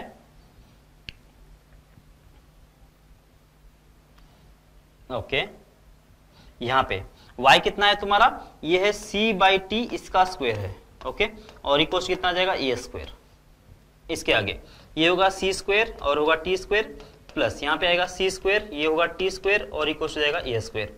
अब तुम इसको सॉल्व कर लेना, कितना हो जाएगा, ये सी स्क्वायर टी रेस टू 4 होगा, माइनस हो जाएगा ए स्क्वायर इंटू होगा टी स्क्वायर और प्लस हो जाएगा सी स्क्वायर और इक्वल 0। तो यहाँ से तुमको कितने आएंगे, टी के 4 वैल्यूज आएंगे। टी के 4 वैल्यूज कौन से होंगे, ये जो सर्कल है और हाइपरबोला को 4 बार कट कर रहा है, तो एक होगा इसका T1, एक होगा इसका सी T2 कॉमा हो जाएगा सी बाई T2, ठीक है, और एक होगा इसका सी T3 कॉमा हो जाएगा सी बाई T3 और एक होगा इस वाले का सी T4 कॉमा हो जाएगा सी बाई T4, ऐसे बराबर है ना। मतलब यहाँ पे जो दे दिया है उसने इसको x1 y1 बोला, इसको x2 y2 बोला, इसको x3 y3 बोला और इसको x4 y4 बोला। मतलब तुम्हारा सी T4 की वैल्यू क्या आएगी, x4 आएगी, ये तुम ध्यान में रखो। ओके, अब यहाँ से तुमको ये जो पॉइंट है उसके T1 T2 T3 T4 इसके बीच में अगर रिलेशन चाहिए तो समेशन ऑफ कितना होगा, या फिर ये 4 रूट्स आएंगे ना इसके, क्योंकि डिग्री अगर 4 है तो 4 रूट्स आएंगे, तो T1 T2 T3 और T4 ये 4 रूट्स आएंगे और ये 4 रूट्स यहाँ पे क्या होंगे, इस ये पॉइंट का ये पॉइंट का ये पॉइंट का और ये पॉइंट का पैरामीटर होगा, ठीक है। तो यहाँ पे देख लो इन चारों का एडिशन T1 प्लस होगा T2 प्लस हो जाएगा T3 और प्लस T4, ये कितना आना चाहिए, ये आना चाहिए 0 के बराबर, क्योंकि टी क्यूब का जो कोएफिशिएंट है वो आएगा यहाँ से, ठीक है। बस इस वाले प्रॉब्लम में इसी की जरूरत पड़ती है। मतलब अगर 4 पैरामीटर मिल रहे तुमको जो कॉन्साइक्लिक सर्कल होगा, कॉन्साइक्लिक पॉइंट्स होंगे, तो इसमें जो T1 plus T2 plus T3 plus T4 होगा, चारों पॉइंट का जो पैरामीटर है उसका जो एडिशन होता है वो 0 होता है। ये पहले ध्यान में अच्छे से रख लो। और दूसरी प्रॉपर्टी क्या है कि चारों का जो प्रोडक्ट आएगा T1 इंटू T2 इंटू होगा T3 इंटू होगा T4 कितना आना चाहिए, कांस्टेंट डिवाइड बाय ये T4 का कोएफिशिएंट कितना आ जाएगा, ये तो c² बाई c² मतलब 1 आएगा। बस ये दो ही प्रॉपर्टी के ऊपर ज्यादातर क्वेश्चन आ जाते हैं, ये तुम अच्छे से याद रख लेना, ठीक है। आप देख लेते हैं, अब तुमको चाहिए क्या, ये 3 सर पॉइंट से, मतलब ये 3 पॉइंट से तुमको एक ट्रायंगल बनाना है, इन 3 पॉइंट से तुमको एक ट्रायंगल बनाना है। ट्रायंगल बनाने के बाद उसका जो आर्थो सेंटर आएगा वो क्या आएगा वो बताना है तुमको। तो आर्थो सेंटर कैसे निकलेगा, आर्थो सेंटर निकालने के लिए इसका स्लोप निकालना पड़ेगा, वो बहुत लेंदी पड़ेगा, तो इसलिए बेटर तुम क्या करो, इसका सर्कम सेंटर निकालो और सेंट्रोइड निकालो और वहां से हम लोग आर्थो सेंटर बनाएंगे OGH प्रॉपर्टी को यूज करके। तो क्या ये जो PQR से जो सर्कल पास कर रहा है उसका इक्वेशन क्या तुम्हारा यही है क्या, x² plus y² equals to a²। इसका मतलब जो PQR का जो सर्कम सेंटर है, PQR इस ट्रायंगल का जो सर्कम सेंटर है वो क्या बनेगा, वो जो बनेगा इसका 0,0 ही बनेगा, मतलब इसी का सेंटर मतलब 0,0 होगा। अब इस ट्रायंगल का जो G बनेगा, G मतलब क्या होगा, सेंट्रोइड, सेंट्रोइड कितना आएगा, ये पॉइंट प्लस ये पॉइंट प्लस ये पॉइंट डिवाइड बाय 3 होगा, मतलब C times of T1 plus C times of T2 plus हो जाएगा C टाइम्स ऑफ T3 और डिवाइड बाय होगा 3, ओके, कॉमा। यहाँ पे कितना आएगा c अपॉन होगा t1 प्लस हो जाएगा c अपॉन हो जाएगा t2 और इधर से कितना आएगा c अपॉन हो जाएगा t3 और डिवाइड बाय कितना आना चाहिए 3 हो जाना चाहिए। तो ये होगा तुम्हारा g। अब तुमको निकालना क्या है, तुमको निकालना है h, मतलब h के कोऑर्डिनेट्स निकालना है। अभी के लिए तुम यहाँ पे a, b सपोज कर लो इसको, बाद में हम लोग देखा जाएगा, ठीक है। तो तुम यहाँ पे किसी भी ट्रायंगल के लिए O जो है, G जो है और H जो है, ये लीनियर कोलिनियर पॉइंट्स होते हैं, मतलब ये O यहाँ पे, G यहाँ पे और H कहीं यहाँ पे आएगा, और इनके बीच का जो रेशियो होता है वो भी फिक्स होता है, ये 1 और ये होना चाहिए 2। मतलब G जो होता है O और H को, मतलब सर्कम सेंटर और अर्थो सेंटर को इंटरनल डिवाइड करेगा 1:2 में। ये कितना है, ये तो तुमको मालूम है 0,0 है। ये कितना है, ये तो ये वाला है। ये कितना है, ये B है।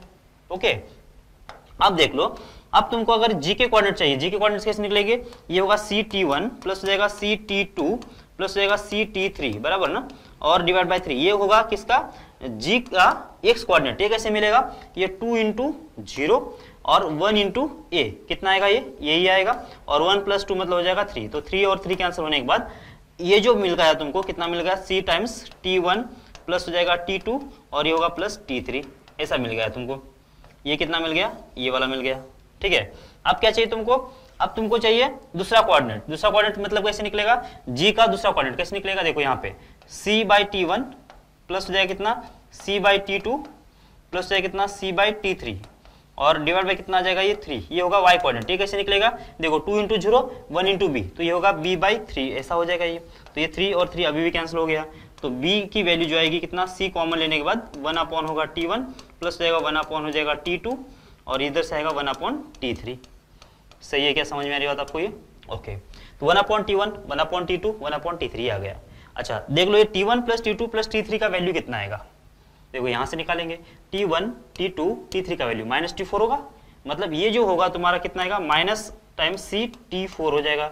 और ये -ct4 मतलब ct4 क्या है तुम्हारा, ct4 जो है ये वाला कोऑर्डिनेट है, और ये इसको इसने क्या बोला था, x4 y4 बोला था, मतलब तुम्हारा ये जो पॉइंट है कौन सा आ गया, ये आ गया -4, एक्चुअली -x4 आ गया।